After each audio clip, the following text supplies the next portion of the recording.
Live from London, it's 3DS Meetup TV.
Sort that one up. Don't know why that's not picked up. No, I thought I had it all sorted. And why is that not picked it up? I'll just add an audio stream to this. Someone say, tell the people on YouTube that. Oh, there, it's working. No, I thought I had it all sorted. Wait on.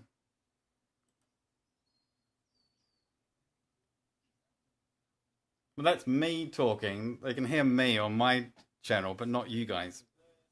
Someone say, tell the people on YouTube that. Oh, there, it's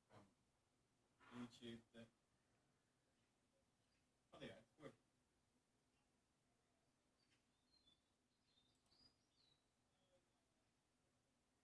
June 2021. There we go. Fantastic. We're hoping that you enjoy this evening. We've got loads of great talks coming up. What I was mentioning before silently, because no one could hear me, was that, oh no, Alex says he's hearing you, but not me. I fixed it. It'll come through in a second. Okay, all right. Okay. Well, hi, Alex. I hope you can hear me now. Zap says he only cares about you, Nigel. So thanks, Zap. There we go. Fantastic. We're hoping that you enjoy this evening. Oh, I can hear myself now. So it's obviously coming through. Yeah. I think that's your audio, Nigel. Sorry. Oh, somebody's. Right, so June 2021, so that's 13. We hope you enjoy this evening. Don't worry if watching us fumble through this for like the ninth month. No, it's done. I added the audio channel, so we're all good. Okay, great. So I was saying, if you don't feel like watching us fumble through this for the ninth month in a row, don't worry, because all the separate talks are published on YouTube, and they're actually probably a really good way of catching up with some of the talks that you want to hear. So I'd like to ask everybody here to introduce themselves briefly and tell them who they are and what they do. Start with Nigel. Well, let's start with our guest, shall we? No, I've asked you to start. Right, okay. It's going to be one of those nights, folks. Right, so I am Nigel. I have been working with the 3DS London committee for 3 years or so. I'm now calling myself a CGI entrepreneur because I won't list the businesses I'm involved in. Relevant to tonight, I have been the lead architectural visualization judge for the rookies, which I've just finished marking the last of all the students, and I got to tell you the work this year has been phenomenal. I'm also one of the judges on the upcoming tomorrow challenge together with D2. That's me. Shall I go next? Yeah, Okay, Tom. yeah. Hi, Tom Small. I am an architectural visualization artist. Work for myself. I have some really great clients, and Yeah, you do. Yeah, and that's me. So yeah, next. Emma? I think that's your audio, Nigel. Sorry. Hey, I'm Emma. I manage visualization team in-house at WeWork at the moment. Been there nearly 4 years. Wild ride.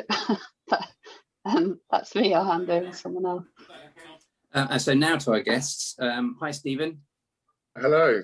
So introduction. My name is Stephen Rowe. I'm the head of creative recruitment at Brookwood, based in London. Hi, Howard. Hi, I'm Howard Griffin. I'm the program director of the MA Architectural Visualization program at the University of Kent. I'll tell you more about that in a bit. Thank you, everybody. Thank you. I can see Olga's on the call, but she can't talk, so we'll skip that. Nigel, what am I doing next? So Nigel told me I was presenting like 5 minutes ago. Well, we've got the agenda is going to be, well, in a bit we'll move on to Howard. So we'll start with education and then we'll move on to getting a job. But do you want to sort of explain to the audience what tonight's all about? Do you know what it's no, about? not really. No, not really, Nigel, because again, you only told me 5 minutes ago I was doing this tonight, so I don't think that's really going to work. Joanna and Emma organised this evening, and unfortunately they can't be here tonight. Tonight's basically about getting a job, and it's going to be particularly useful if you're trying to get a job for the first time, and we're hopefully going to give you some useful information. You might find that surprising to get useful information from me right now, but hopefully I have a few things to add there. But I think normally we try and talk about if anyone in the community has got any interesting jobs that they'd like to talk about. Nigel, what's going on there? Is that the right thing to say at the right time? Well, I think from a blanket, in the UK at least, it seems everyone's employing.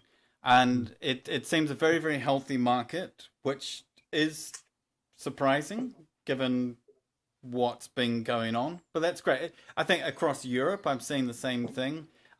Lots of people are advertising, so I suppose that is just in visualization and visual effects. It's been buoyant for quite some time, so yeah, across the CGI industry it's a good time to try and get a job. But I think, Simon, taking your point before we went on air about at what level are people recruiting?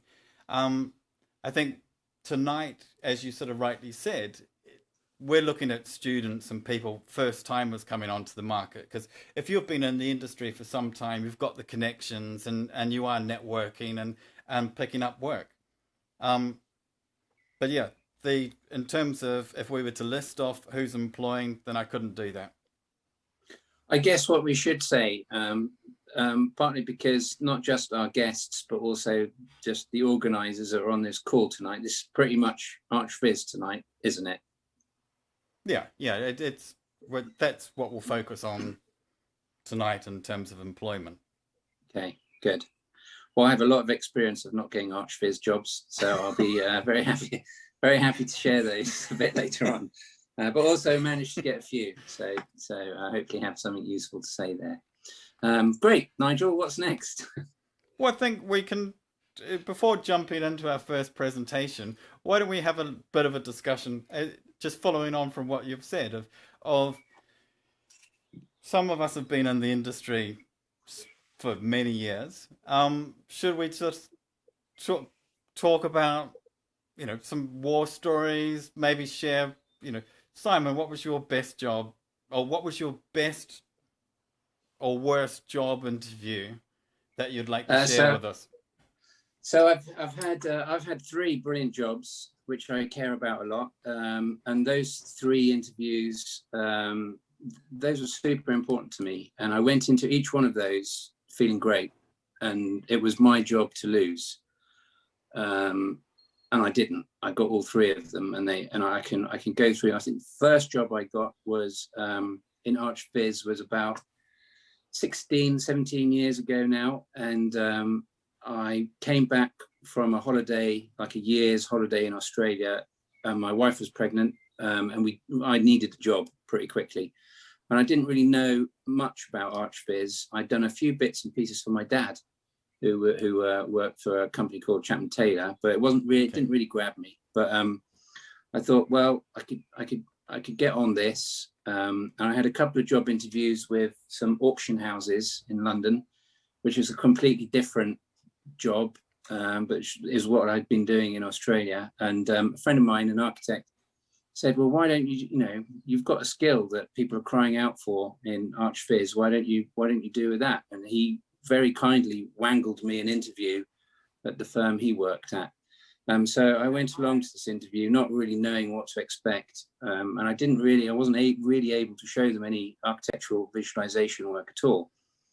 But it went pretty good. I can remember doing the interview with two people, and then after about 20 minutes, 3 or 4 other people came into the room, and they started looking at the work and chatting to me. And after about 40 minutes, the boss, Eric, who was Eric Kuhn, whose company it was, he came in as well, and he and I seemed to get along very well. And that was it, really. And then I started at that firm, and that was really where I found my passion for architectural visualization. Now Eric is sadly passed away now. There's a theme here, you'll notice. But Eric was a fantastic, he was an incredible man. He was fabulous at architecture, not very good at business, but it didn't really matter because people were literally throwing money at us. But you were doing amazing master plans, weren't you? Yeah, they were all in the Middle East, and they were, all the clients had more money than they knew what to do with. It was insane. And so at one point there were like maybe 50 architects, and we had a team of 6 visualizers, and everything was, I'm sure the architects would not agree, but everything was visualization led, and it was about selling the idea, really. So I worked there for 7 or 8 years, and it was really good 7 or 8 years, but I had this top 3 list of companies I wanted to work for at the time, apart from them. I can remember one of the next top 3, in no particular order, was a firm called Wimberley, Allison and Gu and Tong, WATG, and they do just incredible hospitality projects. And I thought, wow, that would be an amazing place to work at. And then slightly more unrealistically was Disney Imagineering, because I just thought, I wanted to work there. Yeah, that would be a great place to work at. And thirdly was a firm called Stewfish, and they designed rock concerts basically, and I was slightly obsessed with them because I was a big fan of Pink Floyd when I was younger, and I'd seen the Wall concert over and over again. And they posted a job. They were looking for a visualizer, and so I pretended. I remember reading it at my desk one lunchtime, and then immediately pretending to be ill, going home and writing my CV, which I dropped off to them the next day, and then I got an interview 2 days later, and they gave me the job at the end of the interview. It was just because I was so excited, because it was in my top 3 of places I wanted to work at. It just kind of happened. It would have been stupid if it didn't. So I worked there for 3 or 4 years. Things changed there. Unfortunately, the principal there, Mark Fisher, unfortunately he passed away. I'm sure this has got nothing to do with me. But the company changed a little bit, and then I thought it was great fun, but I'd done it for 2 or 3 years, and I kind of wanted to get back to architecture. So then I saw a job posting for a visualizer at Hawkins Brown, which is where I currently work. And again, immediately I thought, well, this is my job to lose. I'd always been interested to know what it's like working in a big firm, a big architectural firm. I can tell you it's very different. So the resourcing is fantastic. If you want a an expensive computer, you can have one. And if you want software, you can just order it. It's great. But there's disadvantages as well. You don't feel as you don't know what's going on. You're a much smaller cog in a bigger machine. But overall, I really enjoy it. So that's the third job I've had, and I've worked there for I guess now I'm coming up to 6 years in charge of the visualization team there. So those were my 3 successful interviews, but I have had quite a few unsuccessful interviews as well. Let's pause on that one, and we can come back to that. Let's come back to unsuccessful ones later. Emma, do you want to sort of add to follow on from Simon on that? That was good. Sure.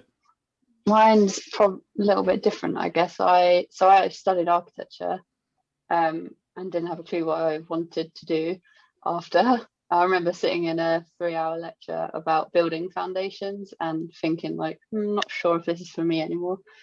It's not very creative. So I actually just got like an internship with 2 guys who had started their own visualization company. I couldn't do anything at the time. I just sent my architecture portfolio from uni. But yeah, they took a chance, like taught me how to do everything. I couldn't even draw a spline in Max when I started. So kind of owe my whole career to them really. But yeah. And so who was that? they were the 2 guys, their company's called Spectra Studios. I think they used to work for Maris Interiors, if my memory serves me well. And then yeah, broke off to do their own thing. So yeah, I think I spent like a year there, and then just kind of, that was out in Reigate, South London, and I was like, right, I want to go work in somewhere in London with loads of people the same age as me who go to the pub every day was basically the next move for me. So yeah, I started looking around a bit. I went to another company who sort of did construction animations. Yeah, I think like looking back, every single move I've done is to learn something else. So I sort of did a lot of like office interiors with the guys. Then I moved to a company. Do you regret not pursuing an architectural career? No, I don't at the moment. Maybe I will at some point, but It's quite it's a very familiar story of training in architecture, and then and then I know, and this is probably a question for Howard, but from an architecture schools must feel quite frustrated by investing all that time and education into training architects who then get swayed over to producing pictures.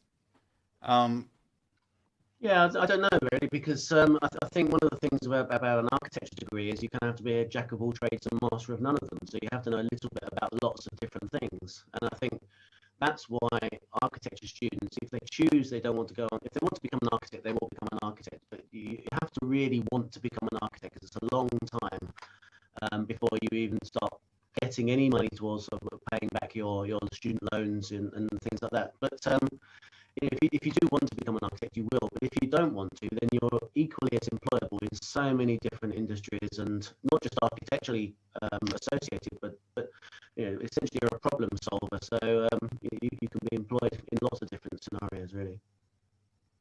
Yeah, I think I was an example of one who wasn't fully into it. Like I was always really good at art and maths at school. They were like best subjects. Yeah, constantly did well in those 2. So I was like, I'll do it, and always interested in design and architecture anyway. So I went into it with that exact mindset of like, okay, if I don't pursue it, it will still give me a good degree. And I didn't finish the whole thing. I did my part 1 and then moved on. I didn't go back and do part 2 or 3. I think if I Yeah, I was just saying, to add to that, I kind of I went to Sheffield to do architecture when I left school. I did the first year and I jumped ship and I went and did industrial design. And looking back, it's kind of interesting that when you choose the career that you sort of, when you suddenly fall in. Well, I fell into the career that I do now because it wasn't really around at the time. It's funny that I just sort of, I didn't feel that you know, when everyone says, oh, it's 6 years, 7 years, whatever, I just didn't feel that was for me at the time.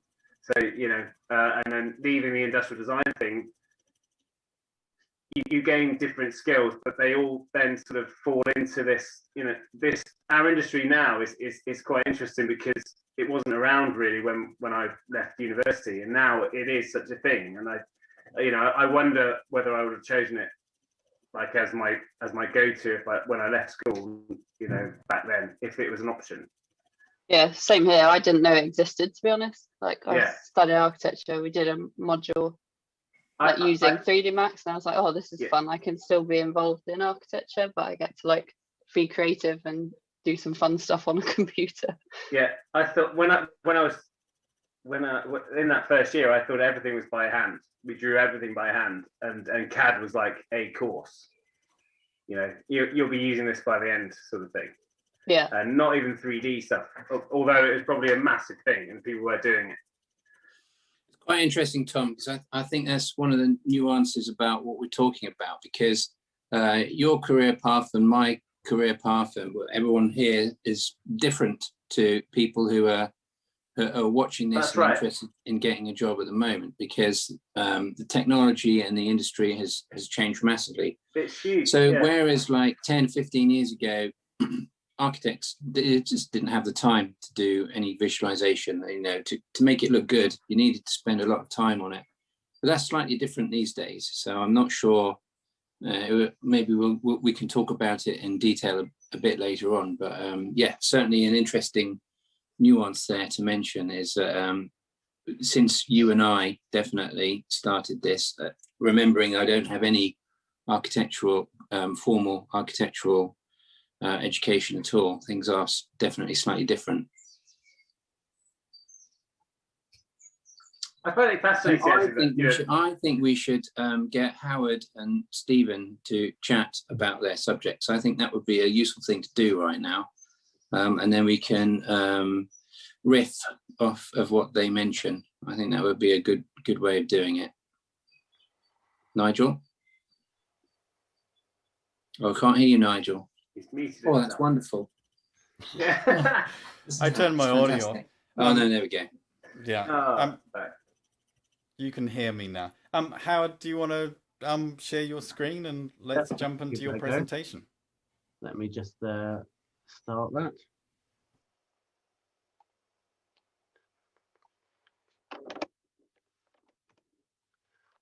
Right.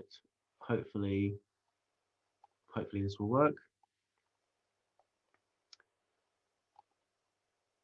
Oh, that one. Let's try it. Okay, so you can probably see yourselves as well at the moment. Is that all good? Can you see? That's good. Yep, good. Okay. So it's interesting because this my presentation, I'm going to be talking about the MA Architectural Visualization program that we created in 2010, and it builds on what we were just discussing there about what happens when you get to the end of an architecture degree, and what options you have. And Simon's right, the options you have these days are very different to what they were a good number of years ago. So, you know, similarly to Emma, I studied architecture in London, and I think I realized in my second year actually that I really enjoyed doing the computer graphics side of things and the image creation rather than getting too involved in the actual architectural design side of things. And so that's the way my degree was steered really, and just about got through the architecture degree as a result of that. I think, you know, pretty pictures but awful designs behind them. And so that's what I concentrated on after leaving university. So I've worked, well, pretty much after a couple of years, I went straight into education, just doing technical support, helping students to do their working in, I think it was 3ds4, v4 in DOS at that point. And yeah, it's pretty clunky working with that, and we're working with AutoCAD 12, I think it was release 12 at the time, and then progressively, obviously, the tools have progressed since then.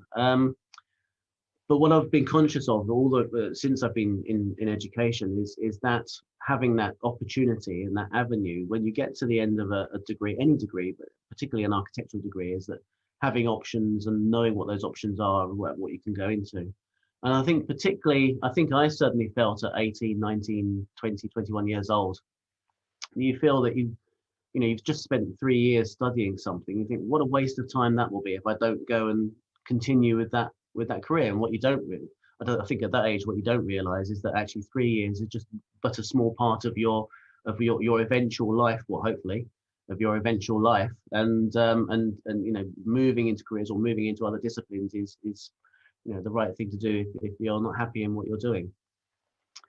So in 2000, we started the School of Architecture at Kent in 2005. So it's a really young School of Architecture, but after about 5 years, we started to look at our postgraduate provision.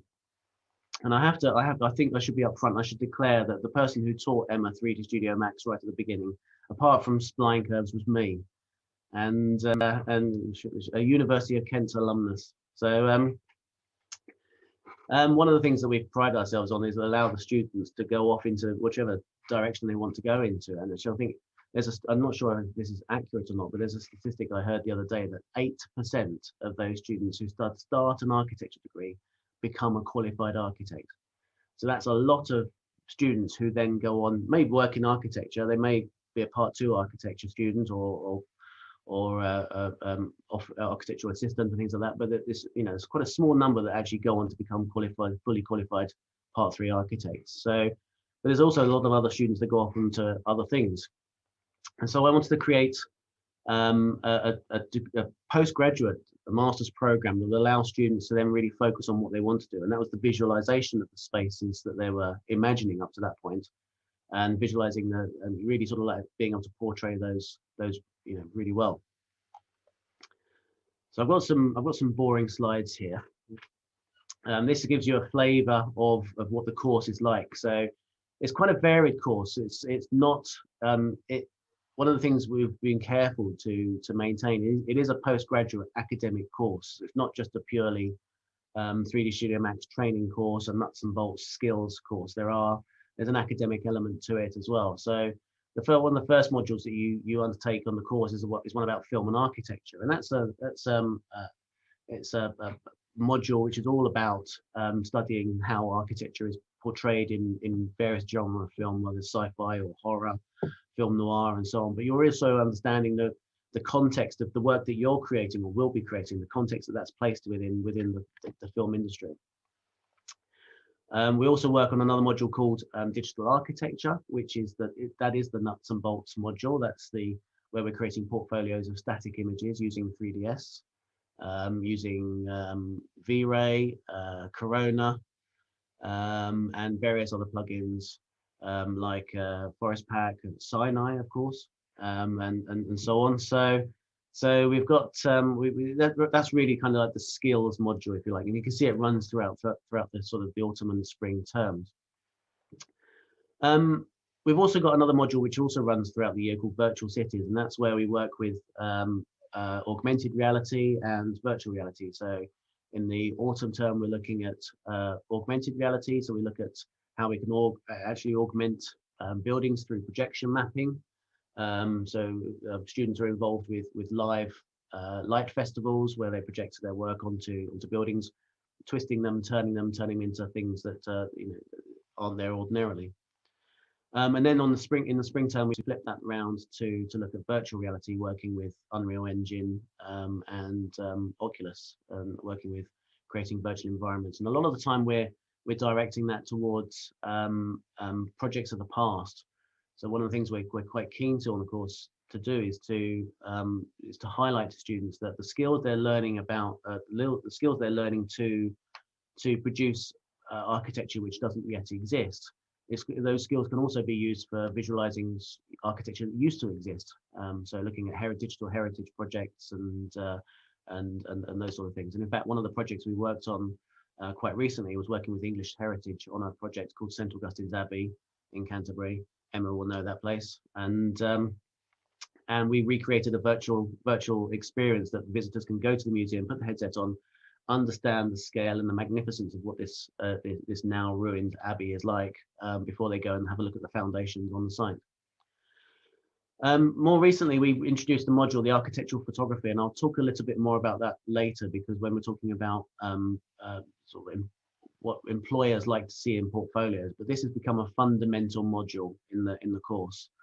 And this is a real away from the computer, back in the darkroom kind of module. So we're learning how to process films. We're learning how to work with cameras, working with depth of field, working with viewing angles, working with composition, processing film, processing paper, but also working with Photoshop and Lightroom and digital cameras as well. But it's also working. It's really learning the fundamental principles about exposure, light control, depth of field, lens length, all of the sort of fundamental control points of the camera, of a physical camera, and which can then be applied to their digital scenes and their work in 3ds later on. In the spring term, we've then got some moving image modules, which we get into high definition compositing, which is where the students take their 3D Studio Max scenes and put them into film, or put film into their 3D Studio Max scenes using Nuke. And then there's another module where they learn the principles about film and video production, learning all about codecs and editing and so on. But the key point is really the module in the summer, the one which they're currently, well, they just started, what day is it? Wednesday. So yeah, they started it yesterday, in fact, Tuesday. And this is a project where they have 3 different options that they can undertake. So the first of these options is to undertake a 15,000 word dissertation. So I did say this course is academic. I have to admit though, I've had in the history of the course, I've had 2 students that have chosen that option. But the option is there, and it's an opportunity for those students who are perhaps thinking about continuing their academia, perhaps wanting to get back into teaching, or get into teaching rather, or they perhaps want to go into a PhD or something like that. Then this provides a really useful vehicle to producing a PhD proposal, that sort of thing.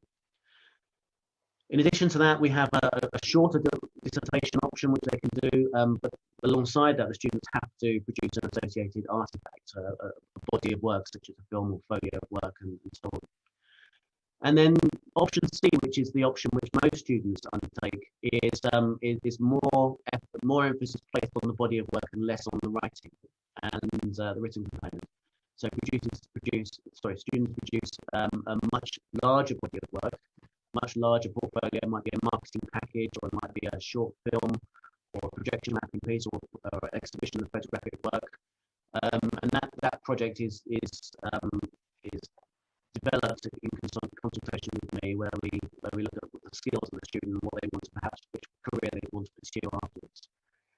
One of the options, I'll just go through, flick through these and put some examples here of some of the projects that we've done in with the option B. And option C, one of the options to do in option C is to undertake a work placement, and this has been really quite popular on the course.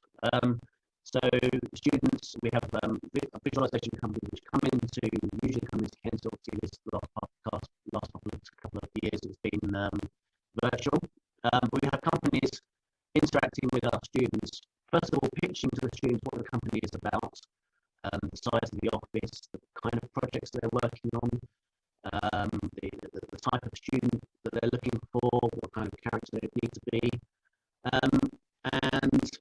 and then they get the opportunity to interview the students. So each of the students has the opportunity to present to them the work they've produced in all of the other modules, present their portfolios, talk to the employers, and then the employers can then choose whether they would like to take any of those students on for a work placement. So here are some of the companies that we've been working with this year and in the past. Initially, we first started off with Cityscape. Actually, our first 2 students in our first year, back in 2011, well, it would have been 2011 at that point, they both went to go into work placement at Cityscape.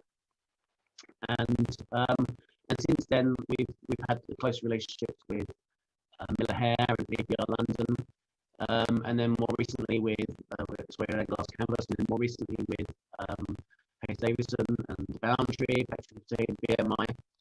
And this year we had 17 students which is the most students we've ever had on the course. Most years we have around about 10 or 12 students on a master's course, and that's about a good number, it's a good group number to work with. This year we had 17 for various reasons, good applications, and I think there's a tendency to want to stay in education whilst the world was the world of uncertainty. And so we've had students from all different backgrounds this year, coming from serious programs, coming from architecture programs, coming from industry, coming from computing degrees, wanting to specialise, so a varied mix of students this year. And a good number of those 17 students have now gone on starting, or will be starting in the next week or so, their work placements.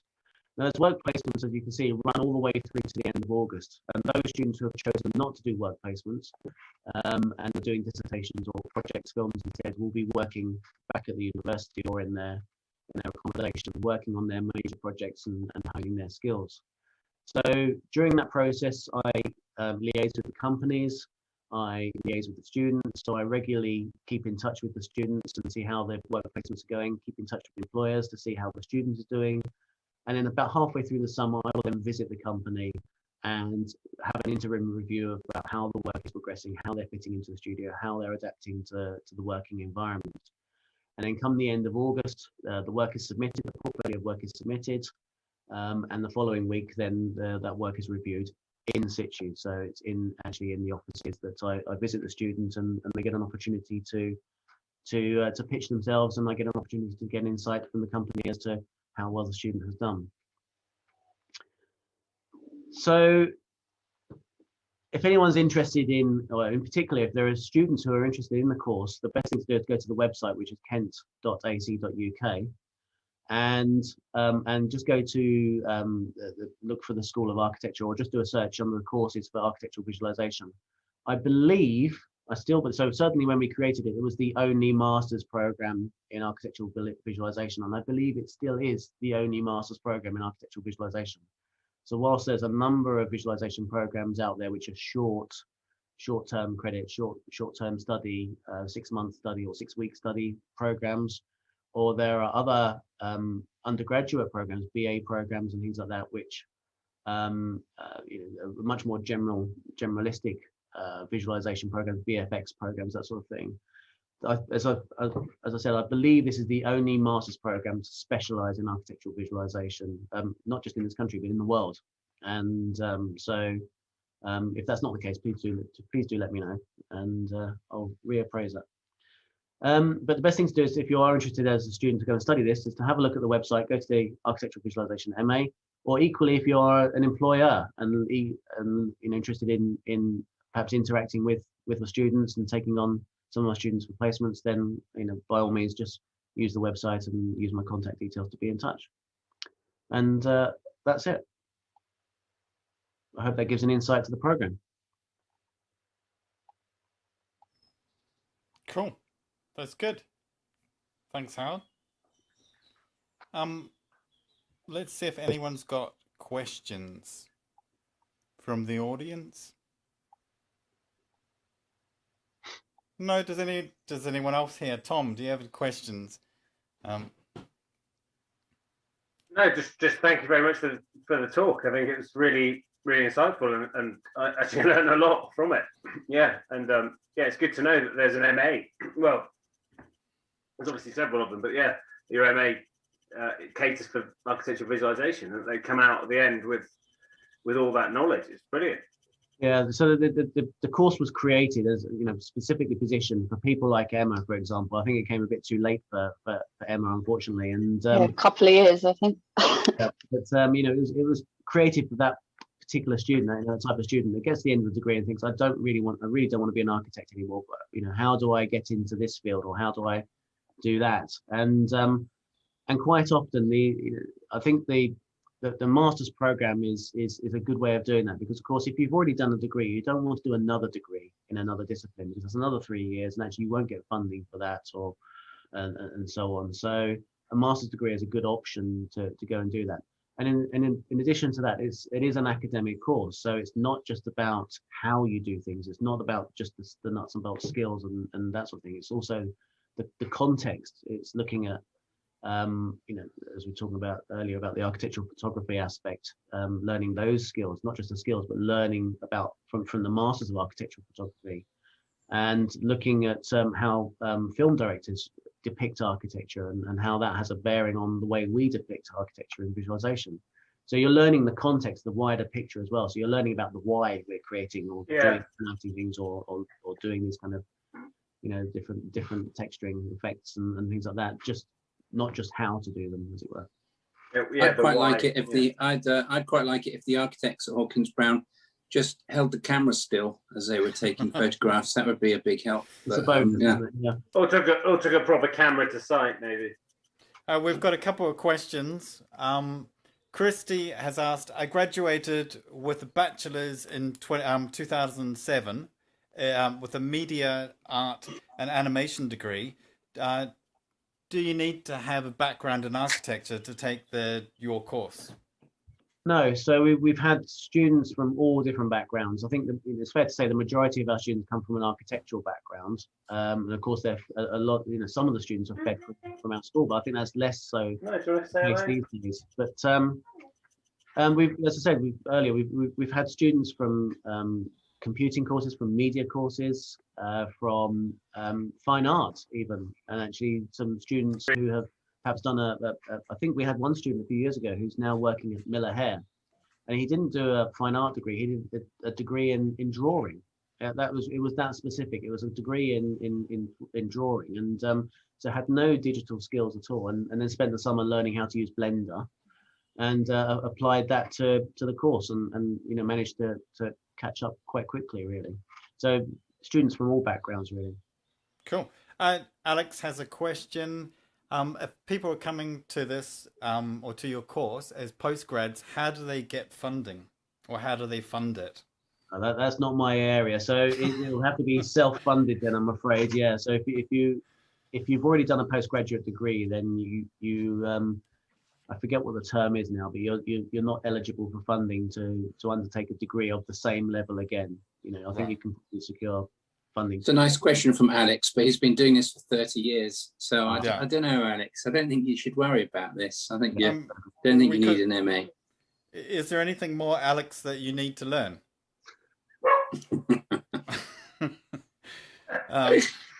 30 years of practice. Always, obviously. There's always something to learn, obviously.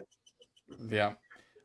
Get in touch with Howard if you're wanting to move to That's Kent. exciting though, Tom. Tom, what have you learned to do in the past month that you didn't know how to do earlier? Oh God. Oh, you put me on the spot now. I gave you a lesson last week in. Yeah. Synthize. Yeah, that was good. Synthize photo matching. Absolutely golden. That was awesome. But I mean, apart from that, it is a really exciting job to do, because you can never know all of it. There's always a little tip or trick to pick up on. So one of the things I've done for 20 years or however long it's been is religiously trawl the internet every morning for 20 minutes. Whether it's CG Press or whatever, that seems to be the only one going anymore. Or can you help me with the pronunciation here, Nigel? But Eloise's YouTube videos, like pronounce it? Eloise. Yeah, Eloise. Eloise. Yes, but yeah, he's doing a fantastic job. Incredible. And I think just on that subject, if we think back to the reinvention of 3D Studio Max, and one of the things that I would probably advise for everyone to start getting into is Tyflow. It's really, really easy to get into, and especially for students, it is like a lot of people I know at all the ArcViz studios are starting to use it for simple animations, but it really has reinvigorated 3D Studio Max again for the visual effects communities. Yeah. So I spend a minimum of 20 minutes a day, probably normally much longer than that. I'm just slacking off. But it's one thing I've always done is try to keep on top of all of these exciting things that are happening, and see how I can use those in my everyday job, which is quite interesting to talk about, Howard, because it's such a fast-moving industry in terms of technology. Is it difficult to teach, or do you think that there's a keep up with it every summer? Yes, yeah. It was bad enough when 3DS would bring a new release out every whenever they did it, and of course then we had to install it over summer and see what the buttons had changed and new features. Yeah. But now, of course, we're doing things like teaching Unreal, and that changes every bloody month. Yeah, and it does. And it's difficult to keep up with it. Yeah, and it must also be hard to decide which area you're going to, so Unreal, say, right, we've got to do Unreal, or why, Unity's gone, sort of thing. It must be quite hard as a. Oh, don't say that. You'll upset those. No, I don't mean that. But if you're choosing that, it must be quite hard over something else, and then other things in the pipe, other things in like Cinema 4D, any of these programs, you have to decide which one you're going to go with. Why do you need to decide? Why not teach the principles of creation and allow the students to actually choose what they feel comfortable using? Oh. Yeah, Tom. Yeah. That's what I meant to say. That's what I meant to say. Yeah.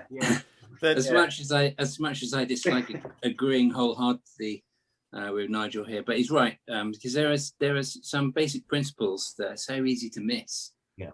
I mean, there are. It's just in terms of composition or being accurate, and I think we've brought it up on the show before. That learning, as you say, composition, or getting out there with a camera and learning how to actually shoot, and learning about lighting and all of that side of the work before getting on the tools makes you a better artist. Well, I think I've picked all of that up on the job, because, like I said, I had no architectural training, and I certainly didn't have any art school training. So it's all just something it didn't come to me. I had to read about it and I had to learn about it. But yeah, definitely. Today, we're going to talk about a bit later. I think we're going to talk about what we look for when we're doing reviewing CVs and stuff. But there are definitely things that are super obvious. After 10 years, after 20 years of studying it myself and trying to figure out myself, there is definitely certain things that you should be concentrating on there. Yeah. Well, I can't wait to give everyone my Simon's top 10 tips of how to get a fantastic job. It's going to be great. There's a couple more questions we should answer. Oh, say it again. So let Howard say what he's going to say. Oh, no, yeah, sorry. No, I was just going to say the market has changed, actually, so that the it was very when we started 10 years ago, it was all about how well you could light a scene and how well you could texture and model, and things have changed because the lighting systems we have now, the render engines that we can use and bolt onto 3ds Max do a lot of the work for you now. So it's relatively easy not great, but it's relatively easy to light a scene well without knowing too much about it. And I think one of the things we try to teach on the MA is what you're talking about, Simon, about having that critical eye. It's about looking at your work, looking at somebody else's, and think, why doesn't mine look at like that? It's not looking at your work. It's great, Howard. What you're talking about. But yeah, go on. No, sorry, I'm joking. Go on. I mean you as in the general you, but yeah. So no, just Simon. Just Simon. I don't know his work, so but actually, also that kind of geeky background that I have, it's been enormously helpful, because you can get models in SketchUp or Rhino or Revit, and they're dumped on you. Basically, it's the only word I can use to describe how models are given to me and people in my team. But they're dumped on you, and it could look great in SketchUp. So I worked on a project last month, and I opened a model in SketchUp, and it looked great. They modeled all the bricks individually. It was a hit and miss brick pattern, and looked great. But oh my God, trying to get that model into 3D Max was an absolute nightmare. So that kind of ability, a knowledge of your program and the software you're using, it is definitely helpful in that respect. Yeah. But that's what I was saying right at the very beginning, and what you guys were alluding to about this composition side of things. That's why we introduced the module about architectural photography, where it's not about learning about procedures on the computer. It's picking up a camera. It's about standing there and not just snapping, and then taking 100 shots and then choosing the best one.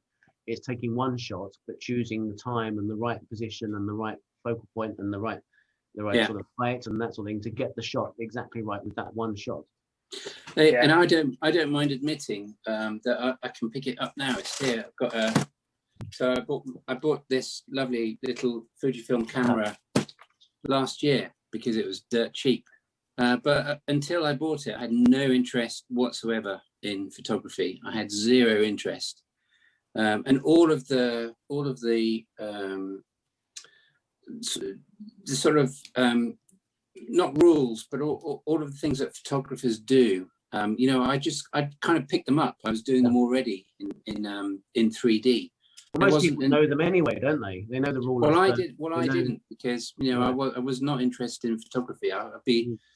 It sounds like. But you did it. You probably did it instinctively. I think probably what's how it's making the point out of a lot of people do it instinctively without realizing they're doing it. Yeah, you're comparing images with others, aren't you?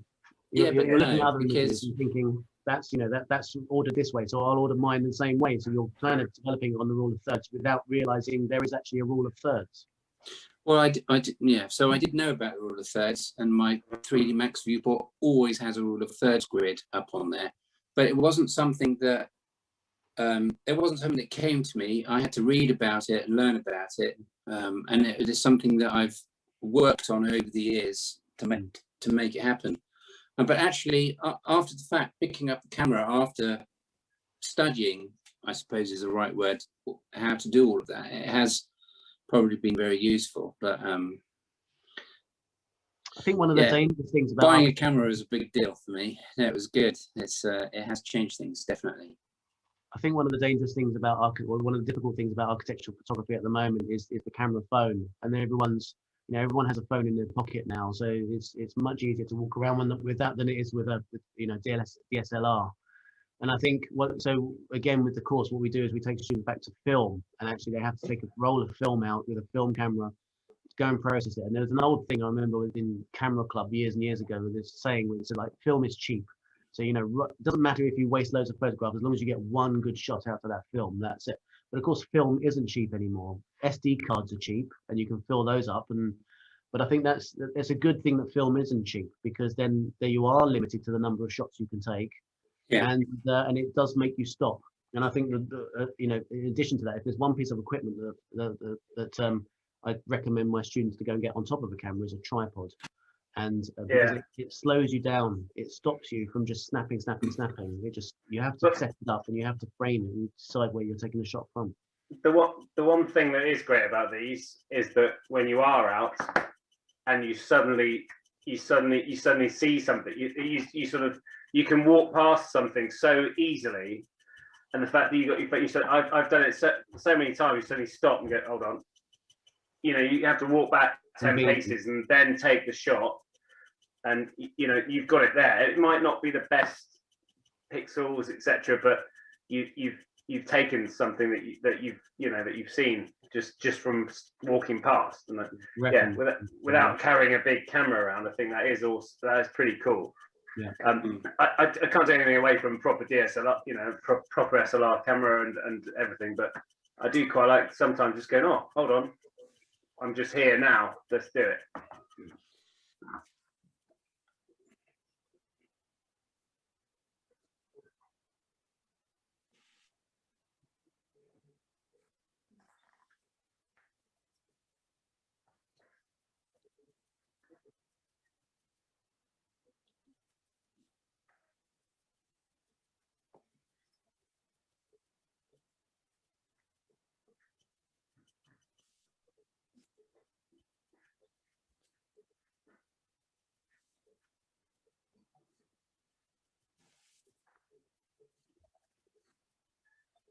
Yeah. Well, that's interesting, Nigel. But so 2 months ago, I was helping figure out. We had 5 big London companies bidding on verified views for a huge project in London. There's about £130,000 worth of work. They all came in within £10,000 of £130,000. It's a huge amount of money to do these verified views, but that's not going on Instagram. Yeah. Oh, we've got a question. We've got a question from the D-Boy AI11. Is there also some tips on improving chances on getting an internship in architectural visualization?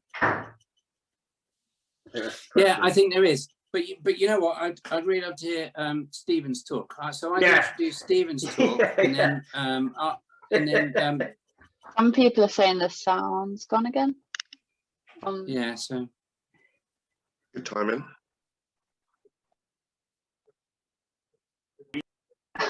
If we can get Stephen talking and we get sound right, and then after Stephen's talked, we'll catch up with all the questions on the YouTube comments, and then some. Can you hear me okay now? Yeah, sounds good to me. Yeah, perfect. So firstly, thank you for the opportunity and for organising everything. My name is Stephen. I run the creative recruitment teams here at Brookwood. We specialise in CGI, VFX and design roles globally. My team is made up of former industry professionals. So we all come from industry, whether it be architecture, interior design, VFX, gaming, and that's how we move forward. So I won't waste any more time on that. What I will do is go straight into a nice little PowerPoint that my colleague helped put together for me. Let me just share my screen.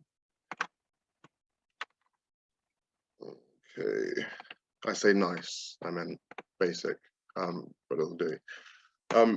So first of all, I'll start off with, we're going to go through some general CV tips. I see a lot of people obviously come straight out of the university and they have a CV and portfolio that's geared very much for university, but it doesn't really work or translate very well into getting your first job. And you also have people that have been a professional for years now, but never actually applied for a job using a CV, recruiter, HR, or anything like that. So there's a few tips that generally you won't find just on a Google search, because there's 1,000,001 articles that talk about CV tips and tricks. But I'll just talk about like 5 things that keep coming up, and it's probably worth mentioning. So we'll start off with these ones. So generally, CVs get sent to me in all sorts of variations. The worst one is when they come to me as a JPEG. This makes things really difficult for not just us as recruiters, but HR professionals and anyone else that's involved in the process of offering you that job. It doesn't just go straight to someone who is head of CGI that knows all about visuals and everything else like that. It's likely to go through recruiters. Not all recruiters come from industry. So make sure that you've got keyword search is able to be found. You know, if I can't control F on your CV, then it won't be picked up on the technology we use to pull the information from the CVs. And it could be a case that I'm just looking for someone with 3ds Max, Unreal Engine, architecture or whatever, and I just want to see what CVs pop up with those keyword searches. So if you flatten your CV or do anything weird with it, you're going to be missing out on opportunities because of that. So always creating a Word, make it as a PDF, as long as you can highlight over the writing, it should be fine. Second one is software. Pet peeve of mine, don't put logos instead of like the actual name of the software you use. It's great for like 3 or 4 softwares that everyone knows the logo for, but for majority of them, it's just not helpful at all. Also, stars and level system. I don't like when people put like 90% good on 3ds Max and 70% on Photoshop, or 4 out of 5 stars. Just put the software that you can use at a professional level and leave it at that. And you've got more space on your CV to put more relevant stuff. The third point would be concise. 1 to 2 pages is enough. Even if you've worked in the industry for 30 years, you don't need 5-6 pages talking about all the responsibilities you had for a role 15-20 years ago. Talk about the stuff that you've done most recently in a lot of detail, and also make sure it's in reverse chronological order. So don't put your first ever job at the top of a CV and then work way down. I see that quite a lot.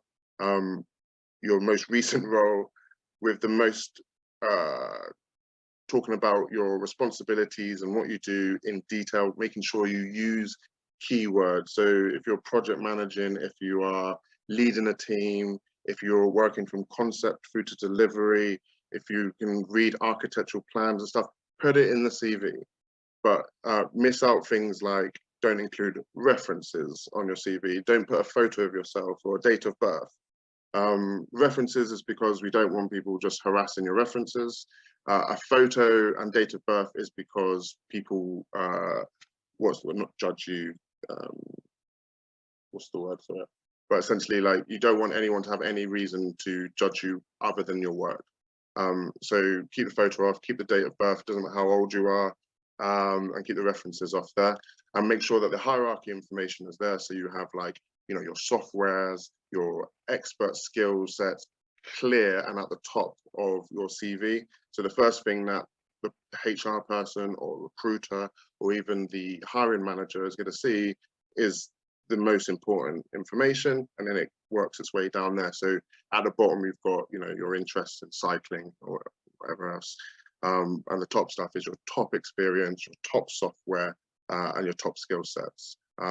If you're someone that's just come straight out of university, you don't need to fill your CV up with just stuff. You don't just need to include words because there's nothing there.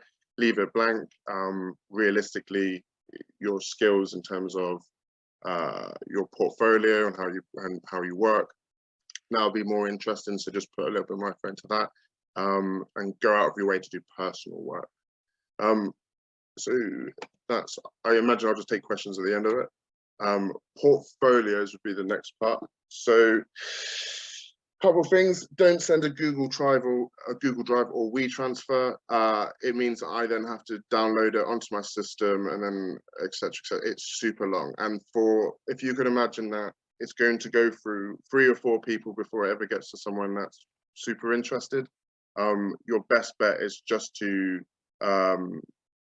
embed it onto, you know, Vimeo or YouTube, and then send me the link to that. That is the same for when you're forwarding it through to employers or going to HR. Just makes everyone's life a lot easier, and the easier you can do it at this stage, better you are going forward. Then I move forward to showing your best work only. So you don't need a portfolio of 400 images or whatever. Like, I've heard you have smashing portfolios that have 8 to 10 images. Like, you don't need to have every bit of work you've ever done. In fact, you're probably hurting yourself if you're showing some of the quicker work that you did, if you can also produce beautiful marketing images. Like, there's no point, or at least make it clear, this is a screenshot from a real-time animation. This was done in a quick turnaround in 3 days, or you know, this is the situation. It's not just, this is my best work. If you give me a week to work on this, and this is the quality it comes up with, which is basically what people are seeing when they're looking at the portfolios, unless it's going to a hiring manager that actually knows what they're looking at a lot of the time. So that's on the portfolios. Okay, nothing controversial on this one. Effects of Brexit on the industry. So when it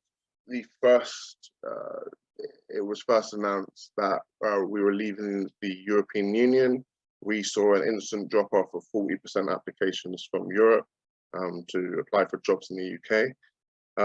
Now that we're a couple of years down the line, the main problem is that most of the EU professionals that I'm speaking to feel like it's akin to trying to get a job in Australia or United States, and that they're going to have to jump through 1,000,001 hoops to get through it. I am not an immigration expert, but there are a few options in terms of, especially for 3D people, to move here. It actually, as far as I'm aware, you would be able to get a skilled worker visa as long as you paid over 25,500, which replaced the tier 2.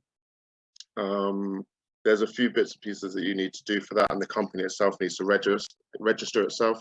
But there should be no reason for people to stop applying for the roles. If you're good, we'll make it work.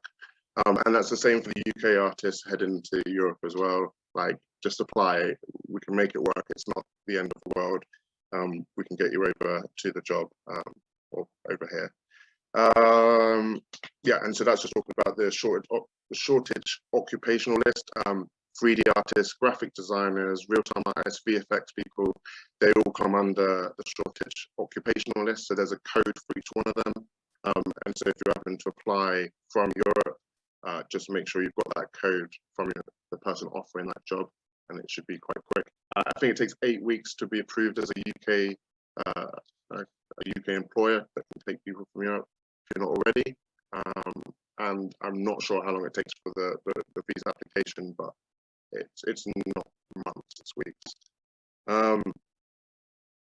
Okay, so the effects of the pandemic, working from home. We obviously did a 2020 industry guide last year, which showed everything from salaries, day rates, working from home, COVID trends, all this sort of thing, software, and we've updated it again for this year. And I've really pushed out to get the 3D artist ones across the line. So we've got 250 responses so far.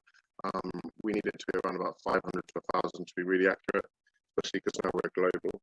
But these are some of the screenshots from this guide, and then some of the information from the survey as it stands at the moment. In 2020, when we got the results, we found that 92% of people were working from home due to COVID. And the shocking thing was that 71% would like to continue working from home after the crisis. Now, as time has gone on, that has now, we did a question that said, is working from home going to be a consideration in looking for a new job going forward? And 88% said yes. So I can say with a bit of confidence that going forward, working from home is certainly going to be something that's more prevalent in our industry. I'm not sure, not every industry is going to be able to work from home because a lot of them got site visits, etc., etc. But for 3D artists, it shouldn't be too much of an issue. The issues with actually working from home, the family and home distractions was #1 across all of the industries we work, so across graphic design, interior design, 3D, real-time, VFX. Family and home distractions were the main one, followed by technical issues and communication, swap between the two for all of them, followed by then lack of resources and other. So this is from the guide that we're working on at the moment. So the survey link is on pretty much every social media. I can send it out as well if anyone's interested. But obviously, the more people we get filling this out, the more accurate the results will be. Are you working from home at the moment? Obviously, majority of people are still working from home because the lockdown hasn't really ended. And majority of people working from home 5 days a week. This was a bit of a surprise for most of us. How has working from home affected your mental health and well-being? It's 49% positively. I will have 37% unchanged and only 17% negatively. So obviously this doesn't work for everyone, but there seems to be the fact that less commutes and being in a more comfortable position at home is actually positively affecting the mental health and well-being of the majority of 3D artists in the market, not everybody. So I imagine that's also going to be something that people have to consider in terms of, you know, you're employing people. How productive are you working out? Like, this is like people are judging themselves here. So I think it'd be a very different story if we asked their bosses, but people overall think that they are more productive. Productive is 49%. The same is 38%. Less productive, only 10% of people think they're less productive when working from home. For 3D artists, it's hard to tell. I think with speaking to a lot of clients, at the start, it was trouble. Now we've got used to it. There's a certain level of expectation amongst visualizers that we're all grown adults, do the job at home, and there's nowhere to hide because you've got a job to do. It needs to be finished. So there needs to be some sort of understanding that, you know, the adults that are doing a job, you know, you don't have to be over them watching everything they do to make sure that they do it. So that is pretty much everything from my end. I have 1,000,001 notes, so if you've got any questions, I'm sure I have the answer to some of them.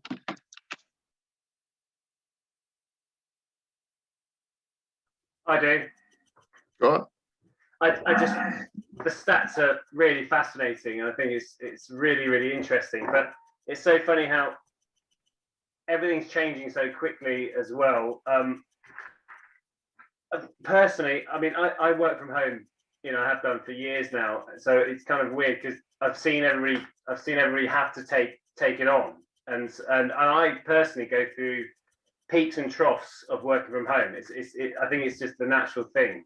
It's actually really, really hard to do because the routine is just completely taken away.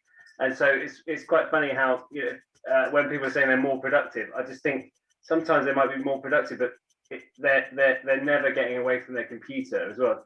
The daily routine is taken away, and I feel a lot of people over the next couple of years are going to suddenly think, I've had enough of this. I just want a 9 to 5 again. Because I personally had that up and down of thinking like, oh, this is fantastic. I'm at home. I can do whatever I like, and you know, but then I realize I'm working at midnight. Yeah. I think there's going to be a middle ground, isn't there? There's going to be somewhere. What I imagine is going to happen is majority of roles for 3D artists going to offer at least 1, 2, 3 days a week, or alternative weeks, or something like that. It will also, the knock-on positive effects is there's going to be less congestion in London. The office sizes aren't going to have to be as big. Like right now, we have 1 week on, 1 week off with our teams. There's a middle ground somewhere that can please everyone. I hope everybody's on board with it. That's my. I think one of my points, because I think, and also though commuting charges and stuff. Like for me from Reading, I wouldn't want to. You know, you have to make that conscious decision to go into London. It costs you money. So after a while, especially if you're a freelancer, I guess you have to suddenly think, right, what am I going to do here? Am I going to spend the money or not? I guess people are now have got that opportunity to say they're not going to spend it. There's also. Steve, could you stop sharing your screen? Oh, sorry. Oh. There we go. We're going to lose track now, Nigel. What are you saying? No, that was me first. So Steve, that was fantastic. Thank you. There's some great tips there. So I took notes. And maybe we should go back to your screens because I took notes on certain points there. So can you go back to the 5 points that you had? Yeah. Because broadly I agree, but I also like to be a bit annoying and talk about. Yeah, no, you know what it is. When I wrote this, I was sure that there was like people like it done in certain ways. So this thing here, yeah.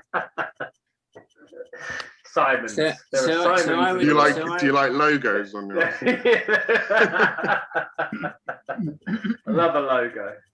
So I'll go through your points 1 through 5, and broadly speaking, on your first point here, if you're a visualizer, which is a technical job, and you can't present your work concisely in a PDF, you're out straight away, as far as I'm concerned, because that's nonsense. So yeah, you absolutely have to be able to produce a PDF. It needs to look good. It doesn't need to be super slick. It's best if it is, but you know, it needs to be a PDF that you can just open, because Yeah, but you can know, see why Stephen said that, because of their software, and it's the whole ingesting that data into their system. What exactly? Yeah. So you need to be able to understand how people are consuming what you produce. So being able to produce a PDF, I would say, is an absolute minimum. And if you fail at that, you're not going to get any further at all. So you need to be able to produce a good looking PDF. And just save as or export as a PDF. It's not hard from a Word document, whatever it is not hard to do. So just, and everybody, I would much prefer to have a PDF to open than a Word doc. Yeah. I'm happy with either or, as long as it's not a JPEG or just a link to a website. Yeah, okay. Yeah.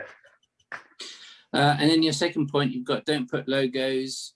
I would agree. And 2 years ago, we got a whole bunch of CVs, and all the candidates had ranked themselves on a 5, without exception. They'd all given themselves a number of stars out of 5 for how good they were at a particular software. And it just completely turned me off. I was like, I'm not interested. You've given yourself you're 23 years old, you're straight out of university, and you've given yourself a 4 out of 5 for 3D Max. I know that's not true. Yeah. Or you've given yourself a 2 out of 5 on Photoshop. It's just like, I would suggest that your images do the talking for you in that respect. Don't try and oversell yourself, and it could work the other way as well. You could undersell yourself there as well quite easily. Point 3, I don't agree with this. Be concise, 1 or 2 pages. So I don't think you should pad out your CV, but I don't think, it's electronic, it's free, it doesn't matter. If you want to show people 20 or 30 images, I don't think that matters. I think you should do that if you want to do it. Make sure none of them are rubbish.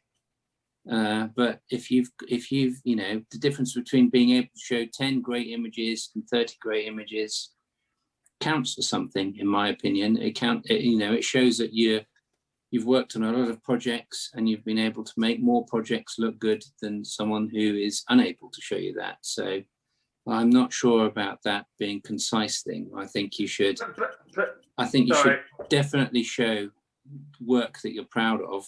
So this is for the CV, not portfolio. For the CV, I think if you've got 3 or 4 pages of paragraphs of writing, I look through 100, 200 CVs a day. So I will not be reading all of it. I will skim it, and I will search for keywords in it.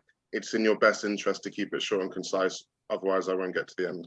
Sorry, Steve. Do you genuinely look through between 100 and 200 CVs a day? Yeah, we have thousands of applications through the job boards, LinkedIn Recruiter, referrals, etc. And because I work across UK, US, Europe, Australia, Hong Kong, it's a lot. So if you do you guys use any AI to kind of filter that before it gets to you? No, just me at the moment. I filter it, and then my team then use the ones that are like top quality. I think that's a really good point, because it's attention grabbing. I mean, like, I'm thinking back to my studio, and I'd have between 100 to 200 a week that I would have to review, and it's just, you just power through it, because you're not going to spend hours doing it, and it's just bang, I'll put that aside, bang, put that, spelling mistake, bush, you're off. You've got to grade, and really, really fast. And I don't know, because I've looked through CVs where there's maybe 12 images and they're all shit. I've looked through CVs where there's 30 or 40 images and they're like, he's good, or he or she are good, and clearly they've done the best they can on the time they've had on the project. So Yeah, but that I'm still person going to who's- disagree with this one. I think if you've got but if you you can work tell. You could probably tell from that. You could have probably tell with that person from 5 images, not 30. Anyway. Yeah. Anyway, I don't know, go, Tom. Okay, so I'm going to disagree with Tom here. go Alright. 4. Move Yes, on to Tom. 4. So Tom does a whole bunch of work for HB now, but all of his images before he started working for HB were of super slick projects which had nothing to do with what HB did. Sure. And so I'm gonna pick that up, Tom, there, because I think Do it. as soon as you were able to start showing kind of images that were HB related, it all started to pick up.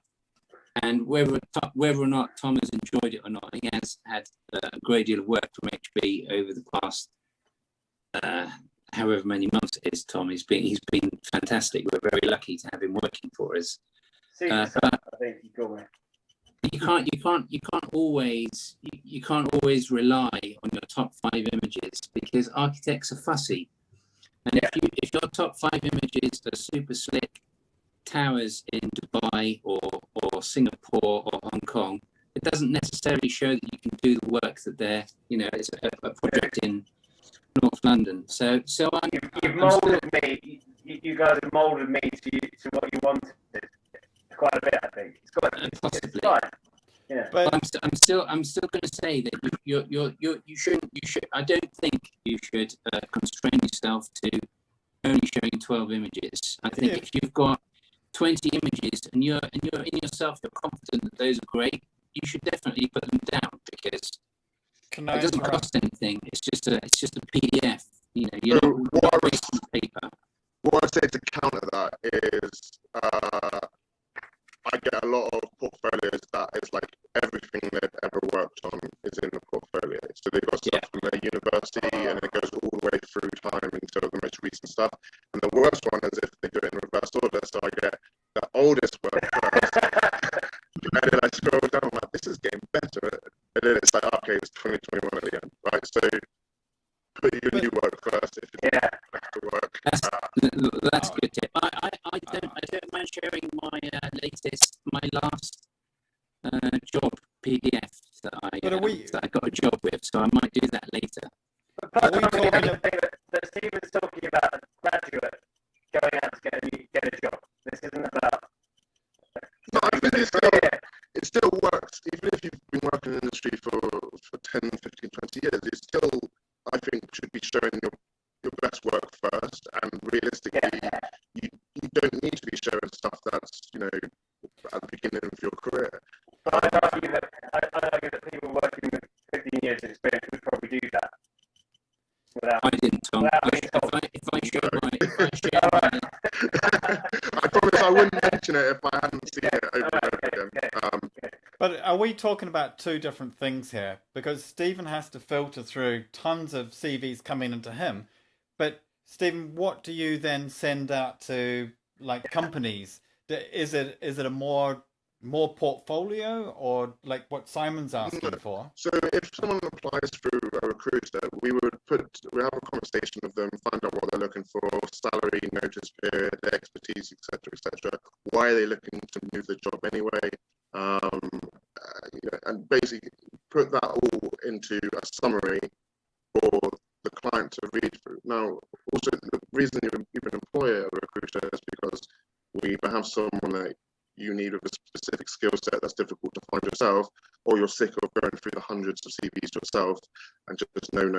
Like, so if when you guys any of the clients get a profile from us, it's already gone through hundreds, brought it down to 4, and then the 4 will have their CV, portfolio, show reel, expertise, who they've worked for previously, notice period and salary or day rate. They're very short for you to look for. Then you go into the CV and the portfolio if you want to know more information.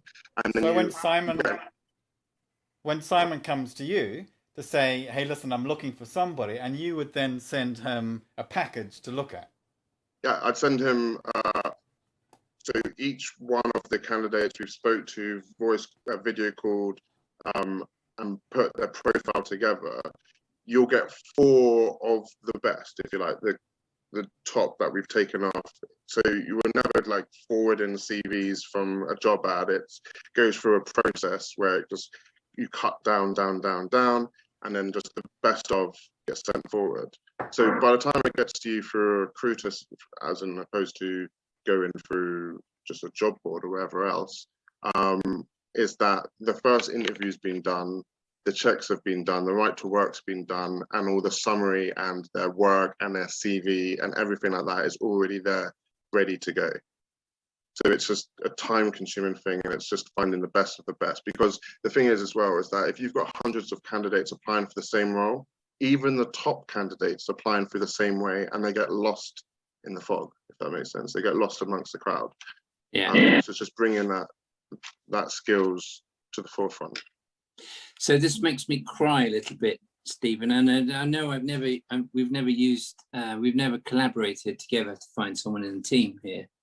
So I know that's a thing. But I keep trying. My goodness me, recruiters have sent me complete nonsense in the past. And it's not, and you know, this is the whole thing about getting a job. You need to be the right person at the right time, and it doesn't matter. It doesn't matter how good you want the people to. It doesn't matter how good you want the people to work for you are, unless they're applying at the same time that you're looking for a job. It's not going to happen. So as someone who employs people, you know, you've got to pick out the best of people that are applying for the job at that moment, which is quite an interesting thing here. Anyway, so I've got one more note here on your top 5 tips for CVs, things not to include: photo, date of birth. I mean, I would agree. So I think the main thing is what I've written down here is a visual industry, and more images are good. So if you're a visualizer, you know, you want to, your portfolio or your CV or your letter, it needs to be image heavy, because at the end of the day, it's the images, not all the guff that you write is going to get you the job. But I was going to mention something about that. You know, as a graduate or whatever, you know, if you're Duke of Edinburgh or things like that, like no, but on a Tom, social side, that kind of means something. But in it our does, instances, Tom. we've gone down the line. It doesn't mean very much. You know, it it's does. all about the it work. Does, Tom. So I've got a note on that here as well, Tom. So my point is that so I work for a very forward-looking company, Hawkins Brown. I'm very lucky to work for them, and so we have. I'm not sure if my HR department would be super thrilled with me talking about this, because I've had 3 pints of beer already, and maybe it's slightly, maybe it needs to be more nuanced than what I'm talking about. But so we have a very open. We have a very open and transparent hiring process. And so the main thing we do, and you know, the number one thing we do is we try and make sure that we get as many people from as many different socio-economic groups in to interview in the first place. So it's really important to HB that we can get a wide number of candidates in to interview it, because architecture, you know, you don't want people like me. You don't want middle-aged white people. You know, it's not what it's about anymore. You want to get a whole bunch of different people in there. So we have an interview process which includes, you know, actively looks for people from social groups which are underrepresented in architecture. And I should point out that I work for an architectural firm, not a visualization firm here. So our recruitment process means that we try and get as many people as we can, and as fairly as we can, from all different groups into the interviews, the person to people interviews. And at that point, once you've got an interview, it doesn't matter who you are, what you look like, what you do. It doesn't matter. Then it becomes about the work. But as a minimum, Hawkins Brown likes to spread the net wide, and we like to include as many people as possible. So as well as being good at your job, as well as being a really good visualizer, one thing we look for is, what's your contribution? What's your social contribution to what you're doing? I mean, when you were at university, were you involved in different groups that encouraged diversity or inclusion or all of that kind of thing? Because we're super interested in that. It means an awful lot. The next note I've written here next to that is to do with soft skills, and by that I mean the ability to cope in a modern office. So you can be an incredible visualizer, you could be really, really good, but if you're a weirdo and you smell bad, it's not going to work. So the CV can only get across how good you are at doing the visual side of it, the actual nuts and bolts of the job, but nobody wants to work with someone who's either weird or smelly kind of thing. So there's that kind of, I can see Well, I've been Mike working getting a from bit home nervous for this there. long. Oh my God. But Nobody told me that. it's really important, because Hawkins Brown is a fantastic place to work, and we only want fantastic people to work there. That sounds, that's the truth. We don't want people. We don't want oddballs working there necessarily, unless they. I'm digging myself a hole here. Hang on. Let me think about this.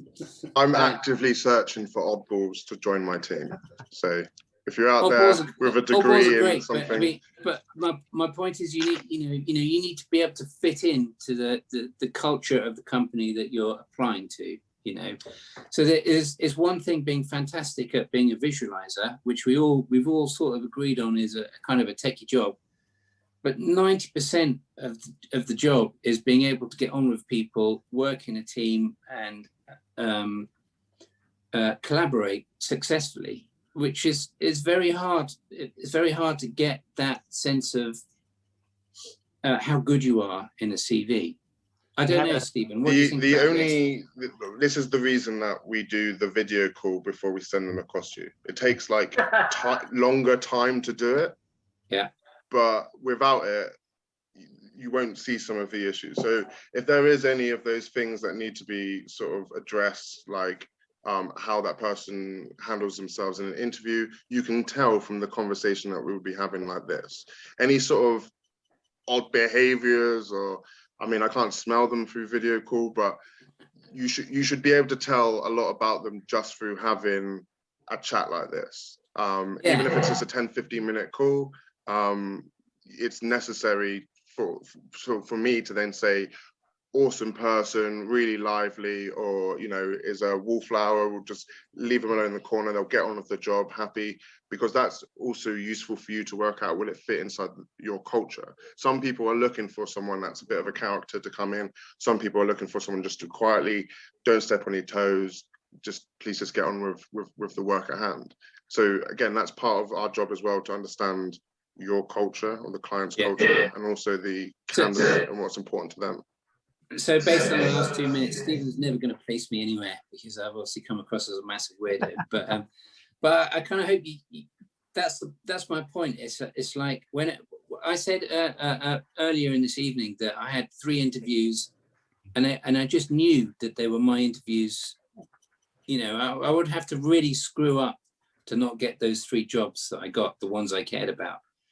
And it's about coming across. It's about coming across as a person and being able to demonstrate your passion for the job, being able to understand.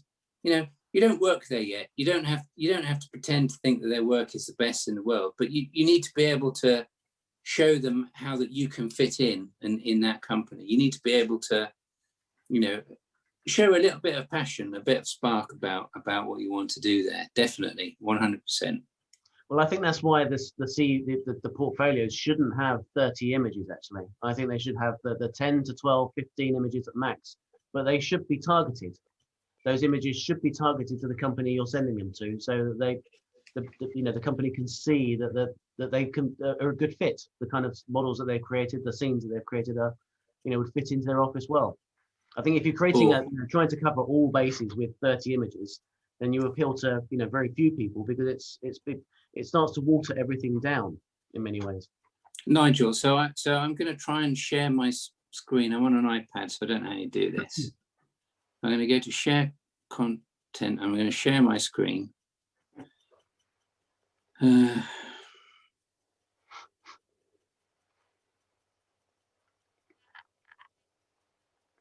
It's all blurry.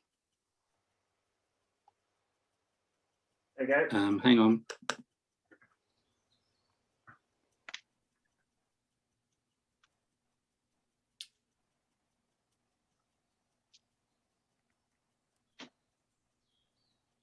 Are you using a mouse? I'm using my iPad. Hope you're not name and shame anybody. No, so This is a CV I got last week. Like, oh my god. Is this your CV? Yeah, my you- CV. Simon, when you've interviewed people, do you ever actually go through their this letter like this? Do you read through it? No. Well, of No. course I read through it, but I don't. But it's changed a little bit online versus offline. So I wonder if can you see what I'm seeing? I can see the cover letter that got me a job at Hawkins Brown at the moment. Can you guys see that? Yeah, that's it. Okay. So I wrote a cover letter, and the main point in this cover letter was I used to work in the office above them.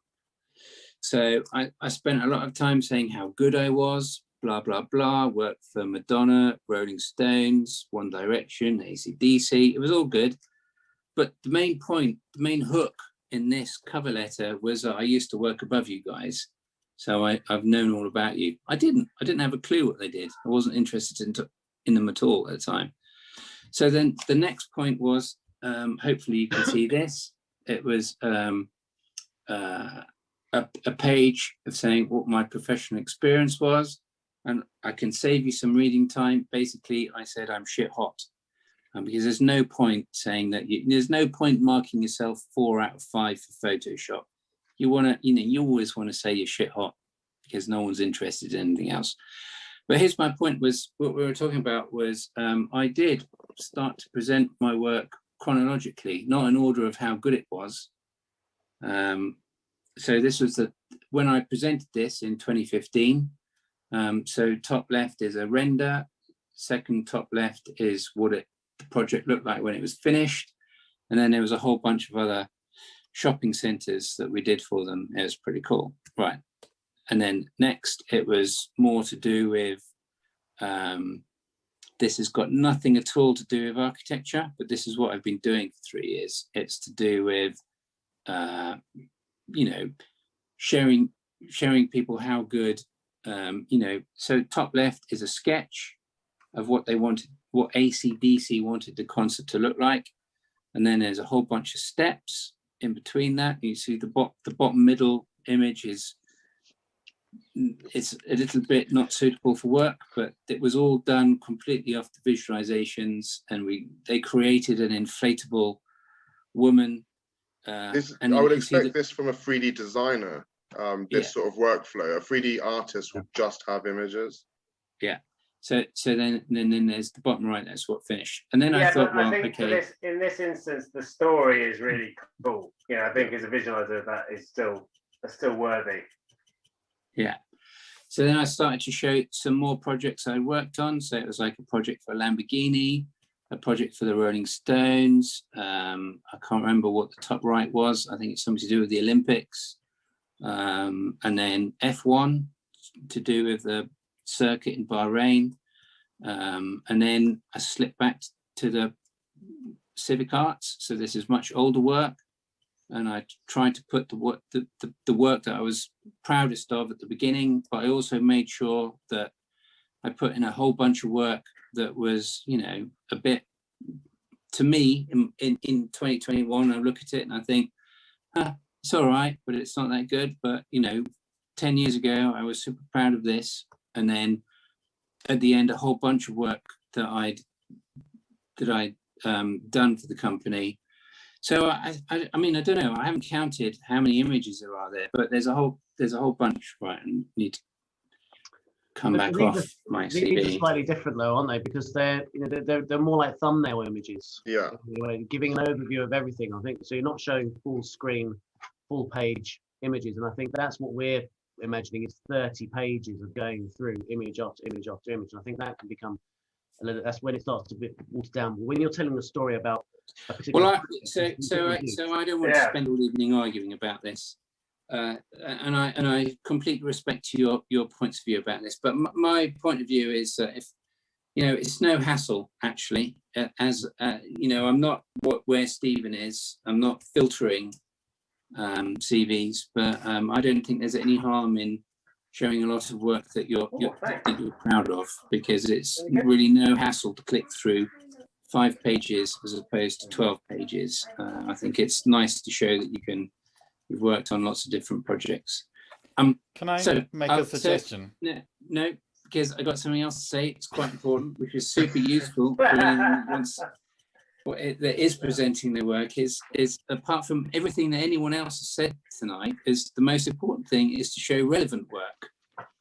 So if you're trying to get a job in London, most certainly, it's great to be able to do Evermotion style interiors, but I don't care about that. Anyone can do that. It's nonsense. What I'm interested in is being able to illustrate projects that I work on every day, not that I work on, but my firm expects every day. So these are medium to large scale residential projects, infrastructure projects. It's big stuff, It's great that you can chuck a nice looking sofa that you've downloaded from somewhere into a room and all of that kind of stuff. I don't care. I skip straight over all of that. It means nothing to me. If you can show me a big project, if you're interested in a job in London for sure, then you need, London visualizers, London architectural firms, they don't care about living rooms and bedrooms and bathrooms and any of that nonsense. It's unimportant. It doesn't matter. What we care about is. Can I interrupt? Yeah.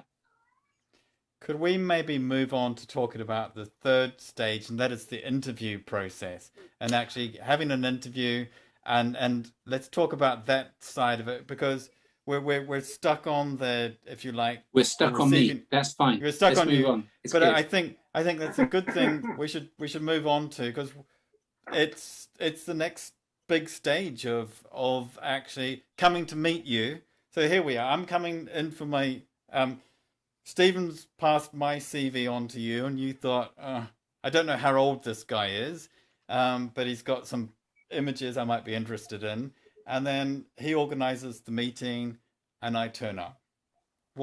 Let's talk about that. According to our guide, the whole process should be over within 2 to 4 weeks. I've had processes last over 3 months. I've had processes done in 24 hours. But you can expect 2 to 4 weeks to be an average across 3D artists from last year's guide. 2 interviews is enough. Yeah, if you're bringing them in to meet people, you can meet multiple people in the same time. Getting them to come back and forth 4 or 5 times for a job is you're gonna lose people. Let's have. I would say as a candidate, if you go to a firm and they want to interview you more than twice, that's a red flag. Yeah. I would say you don't want to work for those people. That's a whole bunch of fussy architects, and your life is going to be stressful. So as a candidate, I would, if you get invited back for a 3rd interview, just say no thanks and move on. So Howard, how do you prepare your students to go to interviews? And then Emma, as someone you've interviewed quite a lot of people, let's hear about that relationship between prepping students and then just interviewing. Well, architecture is quite interesting because, of course, employability is a key part of the course, because, of course, it's a vocational course, whereas history students don't know what they're going to go and do afterwards, or they might have some idea, but architecture students assume at the beginning of it, certainly, that they're going to become an architect. So they have a career path set out for them already. They may not stick to that, as we've seen, but they may, that's what they are thinking they're going to do. So the process of CV writing and that's setting up portfolios it's something which is built into the, it's not something we teach necessarily, but it's something that students do, and they learn from students above them and next to them and so on. Although they do have this fashion, I still don't understand this fashion of putting the numbers next to the software. I really don't get that at all, but they are all doing it still at the moment, no matter how much I tell them not to. And as far as the MAV students, the architectural visualization students go, we set up the module right at the, we prep the students, and we inform them about the companies that are coming in. Sometimes the companies are very last minute, so they can't make up their minds, and they've decided, yes, we've got time, we've got space, we can take on a work placement. And I think that's where the work placement works really well, because they are interviewed, the students are interviewed, and they go through that process. Something that we guarantee the students will get that particular experience. But they're getting several interviews. So this last 2 weeks ago, when we did the employability week, we had nine companies in that week. So a morning and an afternoon, morning, afternoon, and so on. So it's full on, really, actually, a full on week for the employers and for the potential employees. But they get a lot of experience talking to different companies, different personnel from those companies about themselves. And of course, the one thing they quickly realize is that they are all in competition with each other as well. So suddenly, they suddenly stop being, colleagues and more like competitors. And so that suddenly, gives them a good experience of that. And how much groundwork do you sort of instill in them to learn about the place that they're going to, and to actually do their background research, so they don't just go in there and say, give me a job. Sorry, go on. No, you really have to know that, and say if we're turning up to Simon's place, you've got to know about the practice, you've got to know who Simon is, and you've got to ask questions. And you've got to have 30 images at least.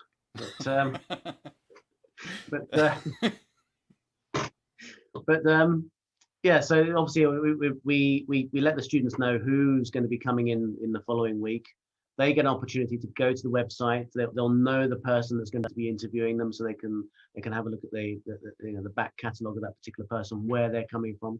So this is what I was saying about the CV needs to be targeted. And it's quite difficult for the student to do that, because they've only built a certain body of work at that point. And but of course the conversation with people from Factory 15 is going to be very different from the conversation they're having with Miller Hair, of course. And so they quickly understand that, and it's something we impress on them in the days leading up to that interview process. I think that was one of the good things with the physical 3DS London, and having the mixture of students and professionals and people networking, because it's such a vital side to the business. And it's, when I've sort of talked to students, it's like, don't be shy of Simon. He's a good guy. You can come and talk to him and talk at a level. You may not have the same experience, but talk on a level to someone about something they're passionate about. And it's a great door opener. I think 3DS London has been because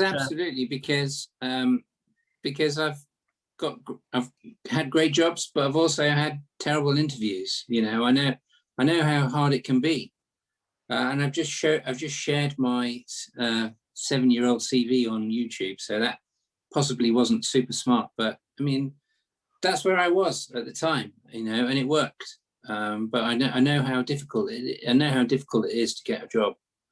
And it's as an aside, it's the #1 reason why I've worked on 3DS London for 20, 15 years or whatever it is, because it's a difficult. I've been there before. I know how hard it can be.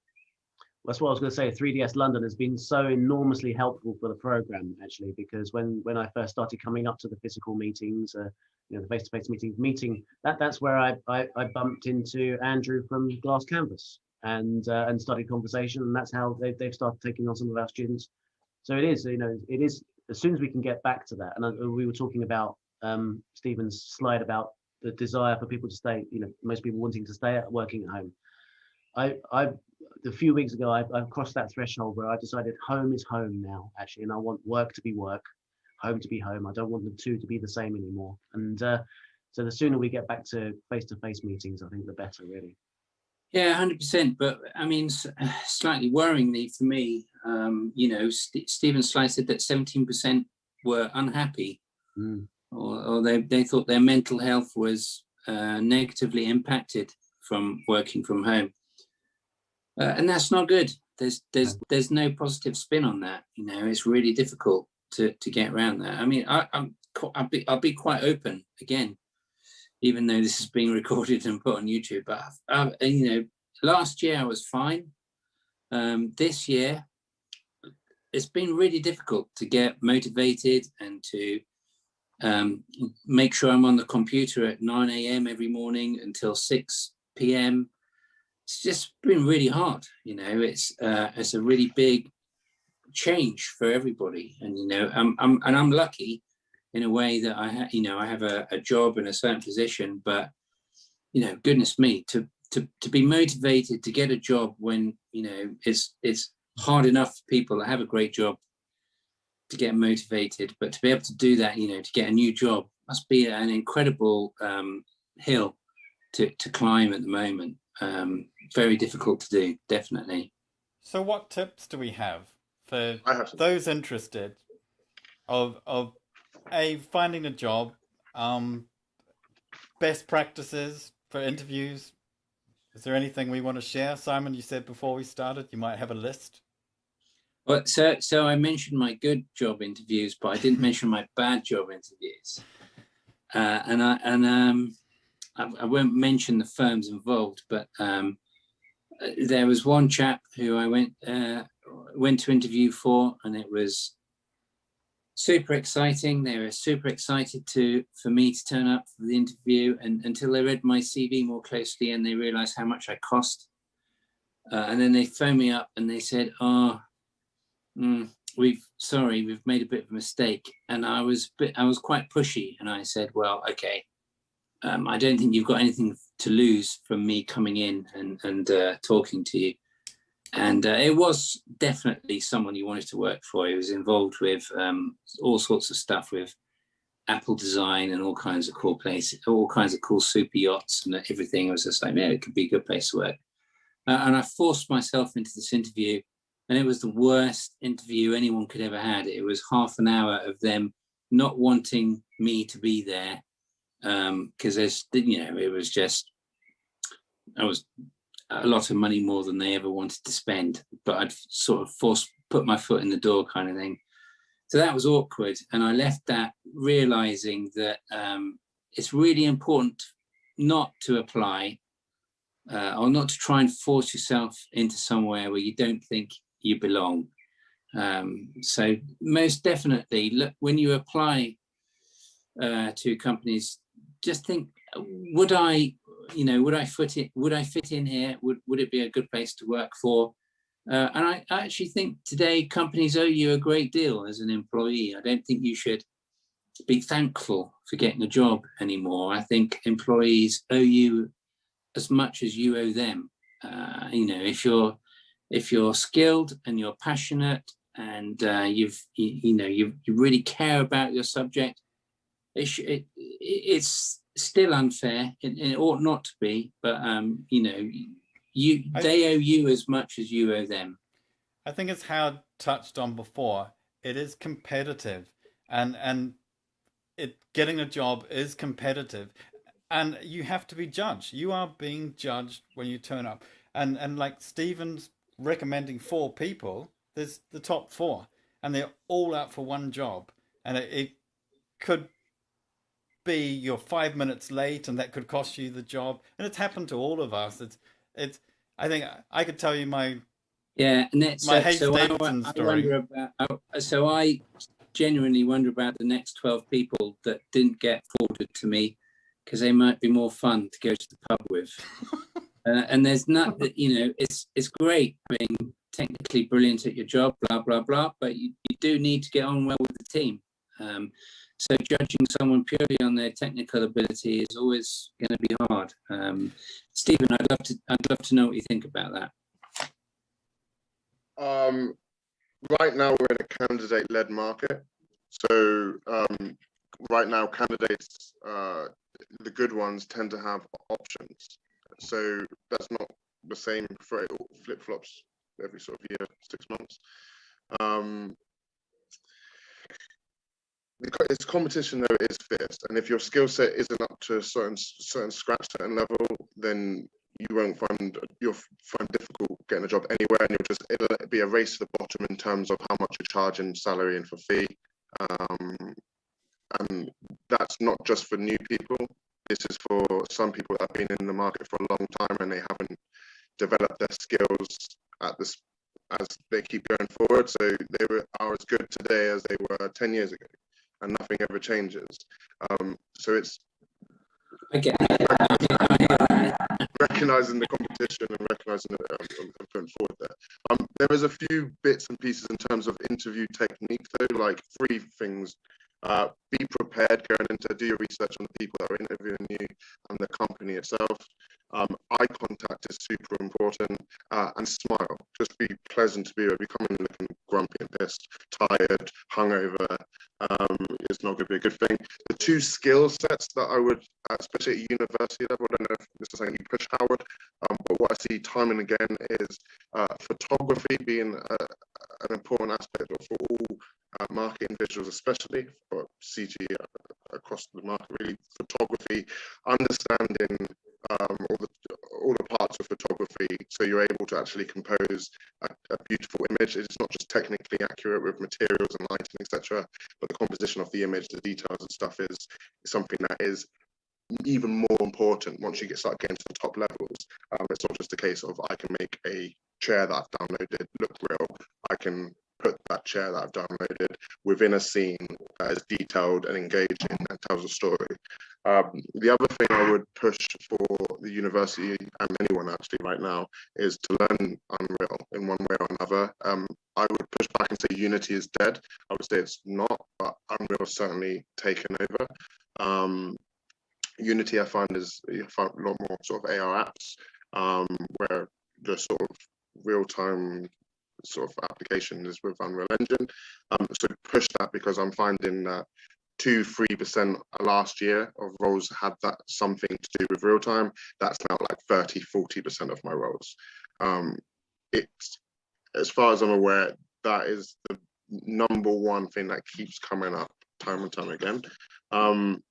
So yeah, and last thing on the portfolio, if you're doing a marketing portfolio, different than if you're doing animations and that sort of thing. If you're doing a marketing portfolio, 1 image per page, and it should be high resolution, so then I can zoom in, I can look at the detail that you put into your image, and realistically, each image should be strong enough to stand on its own. And then if you have any extra adding on development stuff, so for example, 3D designers, put it further to the back, showing a journey on how it went through concept stages all the way through to the delivered package. So yeah, that's what I would suggest. Can I just Emma, Simon, can I just finish what I was going to say? So Emma, you've got experience of hiring WeWork. So how important is it? So nothing that Stephen has said it should all be, you should pay attention to it, I'm sure, definitely, 100%. I'm not poo-pooing anything he said, but how much of that do you think is useful compared to when you actually meet the person and you feel how they will fit in with your team? I mean, do you have, it's difficult to advise people on how to be a nice person and fit into a team. But it would be I mean, I think every team's so different, so it's not like, I don't know, it's about personality and how they'd fit with. So when you're looking for people to fit into your team, you know what you're looking for. Clearly not dreadful body odor and awkward social interaction, but I mean, is there anything that people can do to kind of like, well, they're good at what they do, but they could also fit into the team? It's a tough question. I think it depends where you're trying to go, how many people they have already, and what those people are like.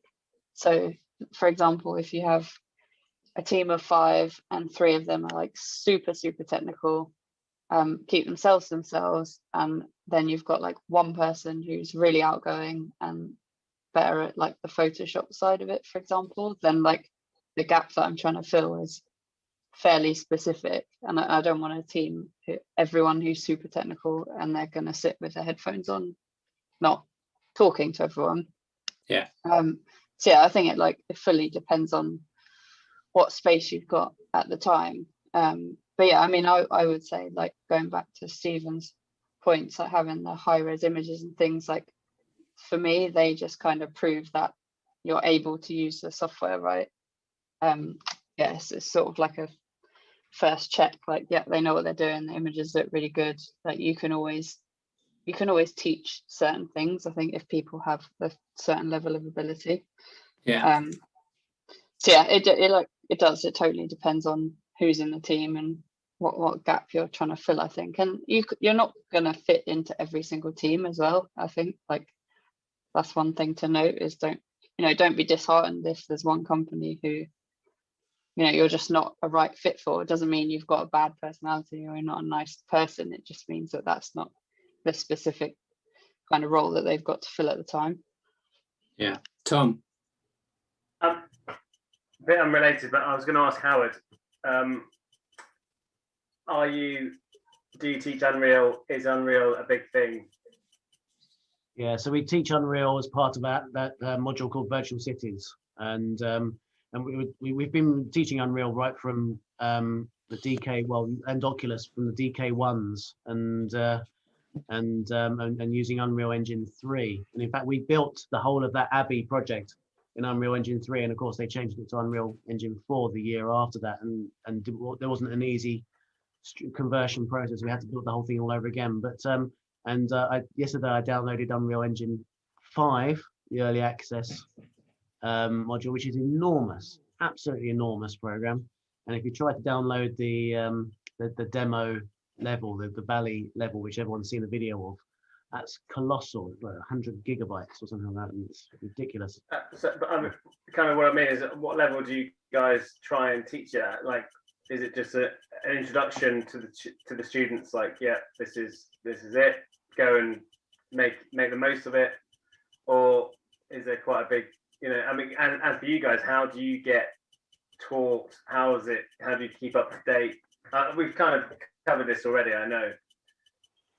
Yeah, so it doesn't take as much prominence on the course as 3ds Max does, because 3ds Max is still the nuts and bolts of what we do in this industry. And a lot of what we do, of course, is built in 3ds Max before it goes into Unreal in any case. So I think it's that relationship will continue for the time being. Who knows what's going to go on in the future, mindful of the fact this is the 3ds London group, but who knows what's going to happen in the future in that regard. But so the main focus is 3ds Max, and we do get, going back to what we were saying about principles and software using Blender or Cinema 4D, that one thing I do impress on the students is that it's okay. Yes, we are teaching principles, but if you want to get a job, you will need to have 3ds Max. And if you have come with Blender skills or Cinema 4D skills, it's fine. You'll be able to bring those and you'll be able to change those and retrain you into 3ds Max. But you need to have those core skills. Do you think that's a UK based stance? Because I think maybe if you go like to France, Spain, whatever, they might be more cinema. No, it's global. So C4D is product mostly, I find. Yeah.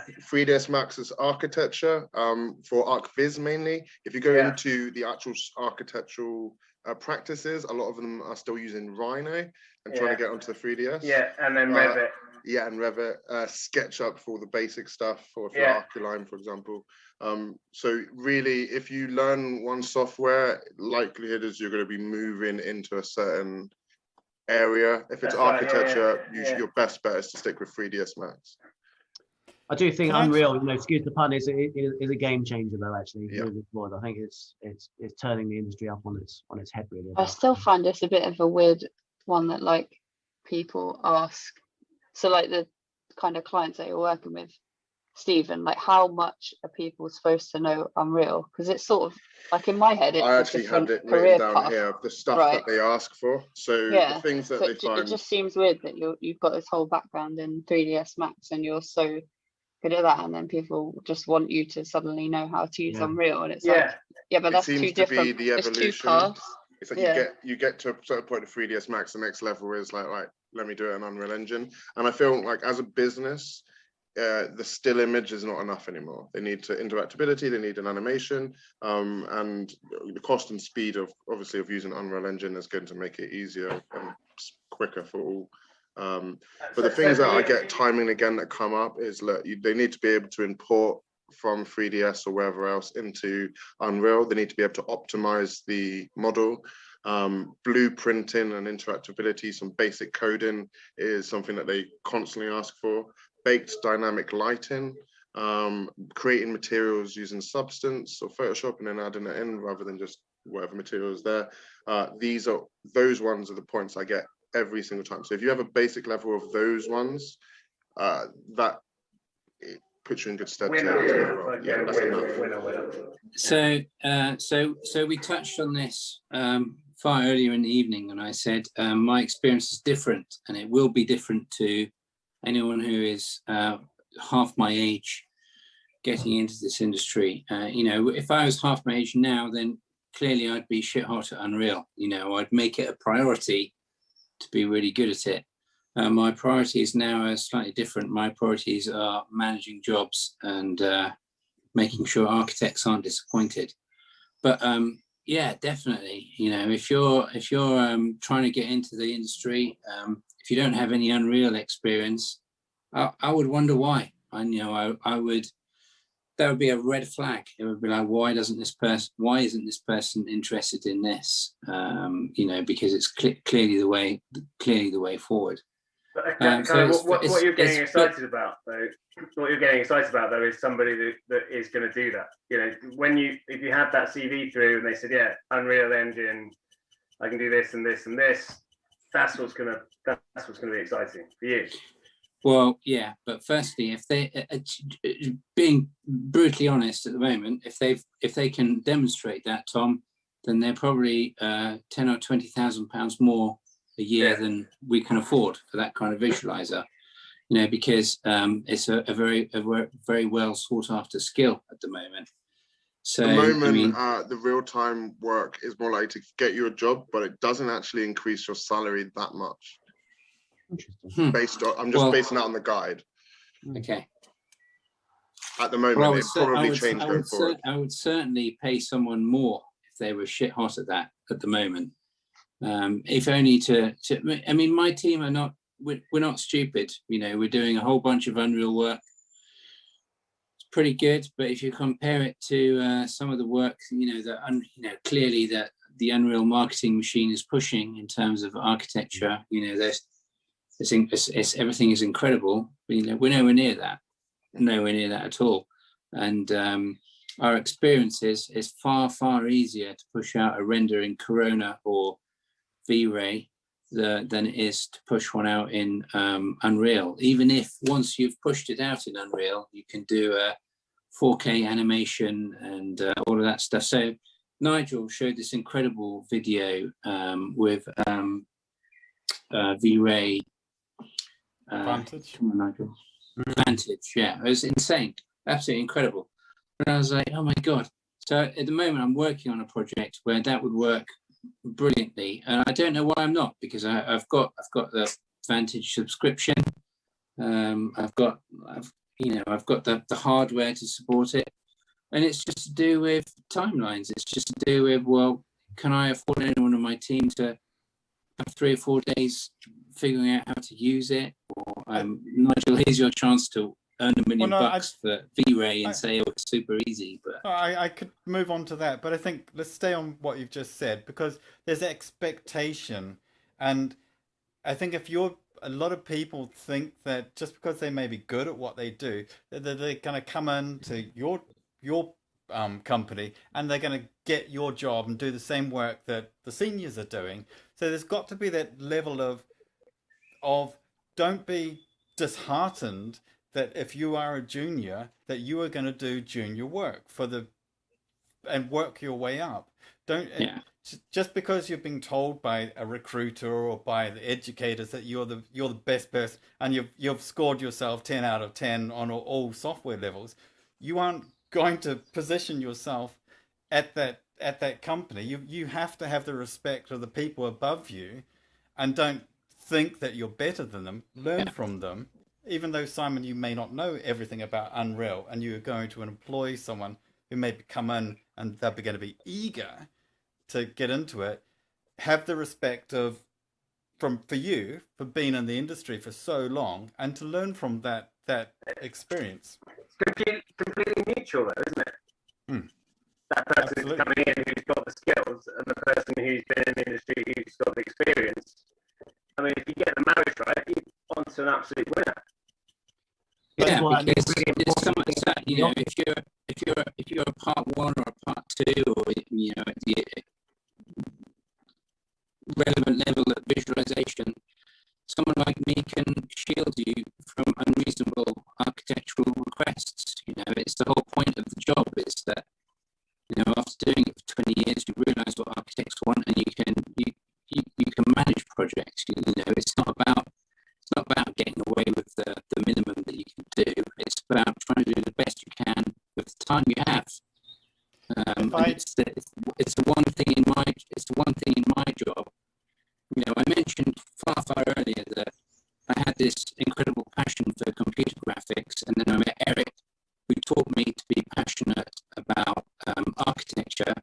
And then the third thing that's happened in my professional career is learning how to manage people, which sounds a bit harsh, but it's just being a nice person and just, you know, saying, well, we can't quite do this on time because you've left it too late. It's just being able to keep as many people as you can as happy as you can. So for me, my number one priority is making sure that my team don't get stressed out. And that involves disappointing people sometimes, but you've got to do it sometimes, you know, because there's an awful lot of work there, and you can't always do it all. It's that simple. So for me, anyone who has, you know, on top of everything that Stephen and Howard have been talking about, it's very difficult to demonstrate professional experience, you know, saying you've worked in a firm, whether it be visualization or architectural for 4 or 5 years. But as soon as you do, you suddenly realize that, you know, your time is all about hitting deadlines. It's not about doing the best work you possibly can. It's about doing the best work you possibly can, but hitting the deadlines. And you suddenly realise that, you know, you've got all these highfalutin ideas of doing incredible stuff in Unreal or whatever it happens to be, but your deadline's next Tuesday. So you need to crack on a bit and do what you can to make it work on Tuesday. That is why the tried and tested software. So that idea about keeping a passion for what you do, you know, keeping a fire for the creativity and everything that you do the job for, but understanding that there are deadlines involved, you know, that's super important. And if anyone could possibly demonstrate that in a cover letter, you know, they're there. They don't even need to show me the images that they've done. You know, it's if I can find someone that understands the day-to-day pressures of what we do, which is creating incredible CG work, but hitting deadlines with difficult clients, you know, it's a really, really, really super important skill to have, definitely. I've got one other thing to bring up, and that is paths to entry, because Stephen has talked about going through the recruitment way of actually finding a job. But in my experience, especially running a studio, and a studio of 20 odd people, most of the people that we would employ was through word of mouth, through other people in the studio. And I think that is very, very common across the industry. I don't know, Simon, in your place, but as an employer, the first thing I would do is turn to my employees and say, do you know somebody? Is that still a thing? if I turn it around as not as an employer, but as a potential employee, I found it incredibly difficult for a long time just to get a job. So insanely hard. And I'm shit hot. And it took me a long time to get someone to give me a job. So across 3D Modest, Viz, 30% reported that they went through direct application, 20% was through networking and referral, 2% for an internship. The number one way through 3D artists found a new role is through a recruiter. Yeah. Someone was The asking number earlier one. on the chat about like people were talking about looking for internships and like not getting responses when they're directly emailing companies. No. I mean, I've not got experience with doing that, but if anyone's got any suggestions for those people. So am I right in thinking of sort of the bigger studios, they have that connection with you, for instance, and then they prefer to deal with you than just go. Of course, because they don't want to pay. They don't want to pay the fee. They don't want to pay the recruitment fee. No, I'm saying the opposite. I'm saying the opposite. That the bigger studios would prefer to go through Stephen and say, right, no, it's fine. I just let them do the hard graft and we will pay it. It really depends on the market. So now, because it's a candidate-led market, you'll notice that people will tend to use recruiters more because they're not getting the response that they want through the direct application, or they've had the role out through adverts, etc., for months, and it's not getting the right people in. And eventually they just come around, look, who do you have? I send you 4 people. That's your job done. Otherwise, you're spending hours. You're paying for the adverts anyway. And by the time you've done 3 months of paying to have it on all the job boards and stuff like that, you might as well have paid a recruiter to have done it. It would have been done in a week's time anyway.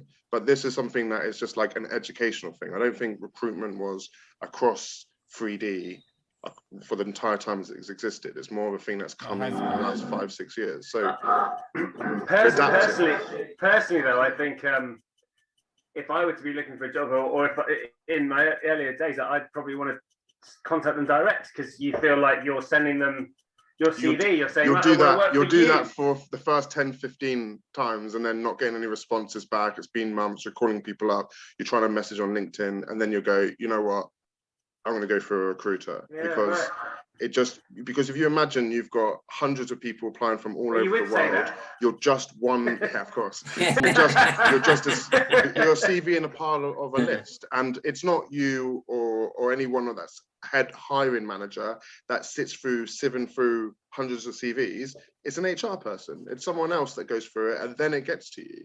So I think Stephen Thomas slightly catty there, but he said, well, you would say that, but you would. Yeah, but I think for someone like me, and I've talked about my successful job interviews, and luckily no one's asked me more about one other unsuccessful job interviews. There's been so many, but none of the successful job interviews were through recruitment agencies. But I think there's at a certain level, you know, if you're trying to start off in this career, working with a recruitment agency, which is a polite way of talking about it, because you're basically kind of forced to do it, but you know, actually working with a good recruitment agency can be worth its while, definitely. So if you're you know, you how many, I mean, you've said you've got hundreds of CVs a day, which I find crazy. So immediately I'm imagining you could discard 90 of them because they're from the other side of the world and they're never going to be able to get the work permit to work in London. But if you're looking for a good junior level visualizer to work in either an architectural firm or a visualization firm in London, you know, what are your top tips? You know, what can they do to you know, because they have to grab your interest, because we're talking about students coming out of university and finding their first job. Yeah. Well, one thing is, like, when they come out of university, everything is set up for university. They don't have a work portfolio. They don't have, like, it's a lot of the stuff that you create at degree level, whether it be architecture or visualization masters. it's a lot of conceptual stuff. There's a lot of just ideas, but you're not going to find like they've done a full set of interiors, a decent exterior, and an animation, which is what employers are looking for. So, no, don't even care about interiors. It's unimportant. So genuinely, I just want to see a big London scheme. Yeah, and the thing is that unless they've actually, it's the chicken and egg, isn't it? They're like, we want experience in you doing this, and I can't get the experience without getting a job. So how are we going to do it? So what I often do is get them to come in. We do a CV and portfolio review, get them it set up so it looks like a work one, and then we get them to do personal projects to bring it up to scratch. So it shows that they can actually do the work that would be people will be looking for on the job market. That usually is just 1 or 2 images. They are test images, usually from clients that have given me test images and then permission to reuse them, or I get them to try to copy essentially one of the top CGI studios or something, and recreate it to give it something to show in the portfolio. Otherwise, they have nothing really to show. Stephen, Yeah. When you say you get them to come in, do you have the equipment that they can use, or do they bring their own equipment? No. And when I get them to come in, and this is before pandemic, that is just to sit through, get their portfolio, draw over it, and also give them examples of other visuals that either other candidates have let me show off, or I go through some of the top studios and say, like, this is where your visual is, this is what it's missing, that's where they're missing. Because often, a lot of the time, what you get is the candidates seeing their visuals, comparing it to other work, and they're like, yeah, I don't see any difference. And it's that difficult process of being like, this is what it's missing, this is the polish that's going to secure you the job that you want. But yeah, I recommend, look, we give free CV and portfolio reviews, we give free interview technique. Message us if people out there or even university students that are looking for that to get a bit of a head start. It's free. Drop me an email. The reason we benefit is that if you turn successful in the future, you come back to me and I use it again. So it works for everyone. Howard.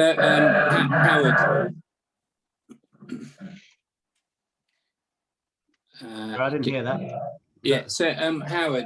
So how many graduates did you have last year? So last year we had 12 students on the course, 11 of which graduated, 1 didn't, and as I say, this year we've got 17 students, so it's a really large class this year. Cool. They all found placements. And so, what kind of firms did they? What did they go into? Did they go to architectural firms or visualization firms? Or so last year, I'm just trying to think back now. Yeah, obviously last year was a difficult year. Of course, it was they were graduating in COVID situation and so on, and so they started they did most of their work placements over the summer virtually, through Teams or through Zoom like this. And then that going back to what I was saying about I can't wait to get back to the studio. I think that's the key thing, especially when you're doing a work placement, where the company is taking on board part of that education role as well. It's about mentoring that student, about bringing them up into the office way of working and teaching them new tricks and so on. And but to do that virtually online is really difficult. You need that person sitting next to you, don't you, to put their arm over your shoulder and say that have you thought about doing it this way and so on. But last year they were all those that were placed in visualization companies. And so how do you feel their soft skills were? So if you've talked about the stuff you teach them about visualization, which is great, but I mean the soft skills I've talked about, which is dealing with tricky architects, you could maybe a little bit mean and describe it as office politics, but do you talk to them about that? No, it's not part of the course itself, but it's certainly something that the employer. Well, there you go. There's something. There's a treat for them when they enter the real world. Module perhaps, but yeah, but the employers get an opportunity to interview the students. So I think that's quite invaluable because they've already gone through that CV process, of course, haven't they? And they've already knocked on the door and they've already got that interview opportunity. So that's something which is quite special about the Yeah. course. So I'm slightly nervous about rabbiting on all evening, but so I've got 2 points to make. And my first point is I'm going to big up Tom here.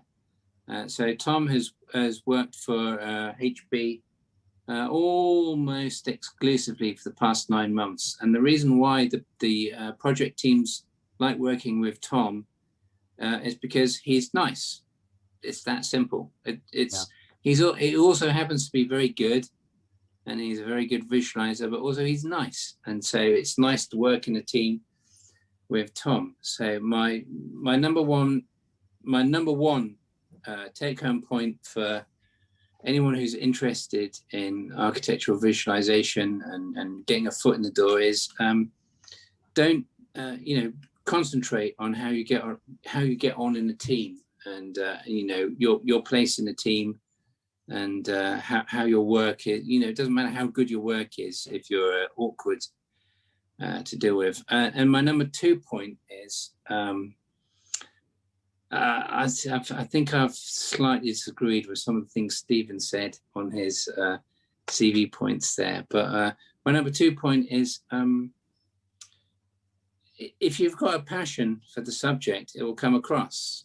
And if you can somehow capture that in your cover letter, which is I think it's disgusting that you have to write a cover letter to sort of persuade someone to give you a job when you know it's good for it. But if you can do that, if you can show a potential employer that you really care about the subject, and even if you're not good enough, you can get there pretty quickly. I think that's super important. So I hope what I'm talking about is not too fluffy, because I do know that being a nice person and showing massive enthusiasm sounds a little bit fluffy, but I just it is important, actually, Simon. It has worked for me. Simon, it is important. We had a student a few years ago who went to work at one of our partner companies, and he had absolutely fantastic visualization skills even before he came onto the course. It just needed to develop them and point them in the right direction. And then he wasn't retained after the placement because he just couldn't conform to kind of like the working methods of the office. And he'd model his own way, didn't want to model the way that other people were saying that you should model, and file structures and things like that. And if you can't be part of the team, so that when he gets run over or is sick for a day, that someone else can pick up that project and run over. Yeah, we know. Yeah, by who? I think that's a really good point. And even Tom, who runs his own studio at home, is still a team player, as you can see with Simon. And you have to. This whole industry is based on teams. Yeah, it is. There's no such thing as somebody working by themselves. That everything gets done as a team, and whether that's a client or working in collaboration with Tom and Simon, or a big, much larger team. If you do not get on with people, if you're not a people person, Right. then you've got to think and you've got to be upfront and honest of where you position yourself in that pipeline. We're lucky though, because most of the people within our industry are nice, decent people, not massive egos. Not all of them. No. Not Creative people. There's been some real stinkers along the way. Of course. But It's not true, Stephen. There's some. There are a whole bunch of awful people out there,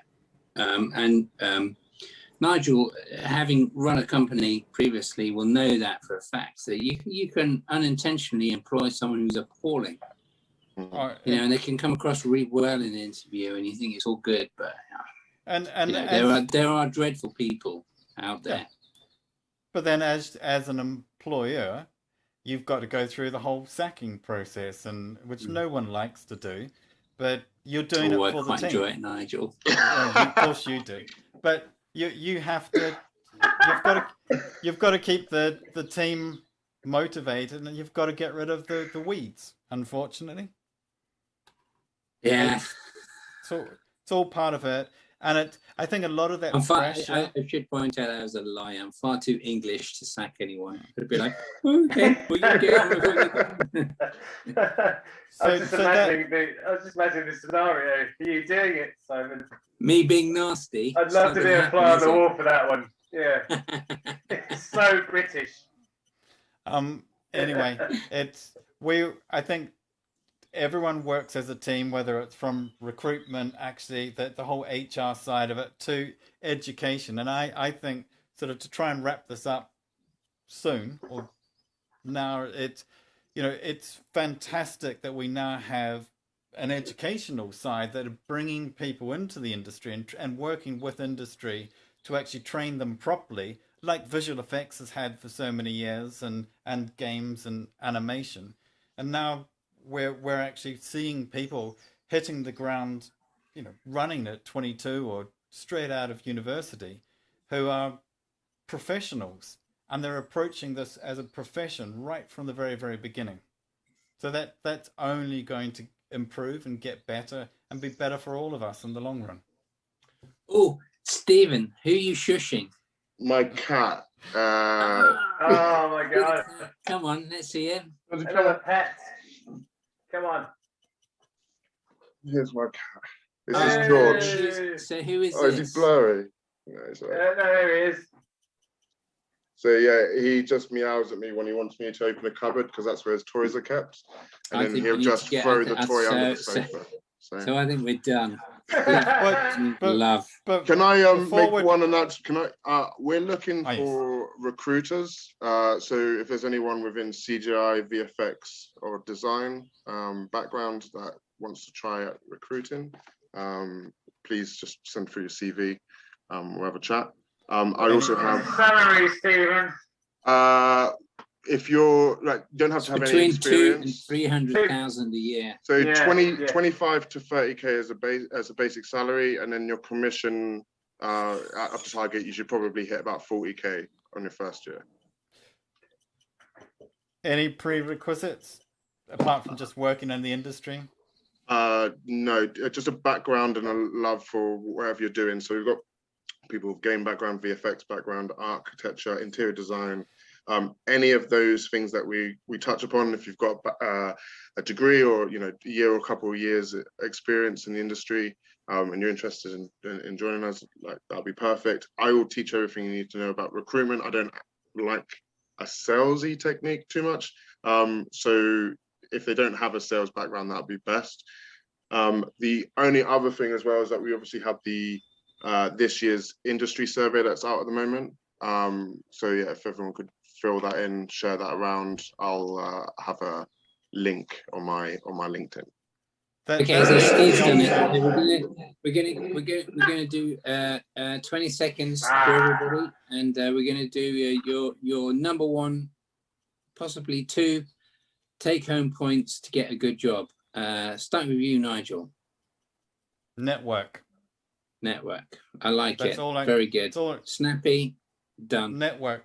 And also, second point is, don't think that recruiters or employers won't look at all your social media to actually build a background knowledge of who you are. So if you're going out there partying, and we will find those photographs and we will hold it against you. Unfortunately, so make sure that before you start networking and socializing and going for jobs, make your profile professional. Nigel, I've got pictures of you and a donkey. I don't even want to talk about it. Howard, you missed the sheep. Tips.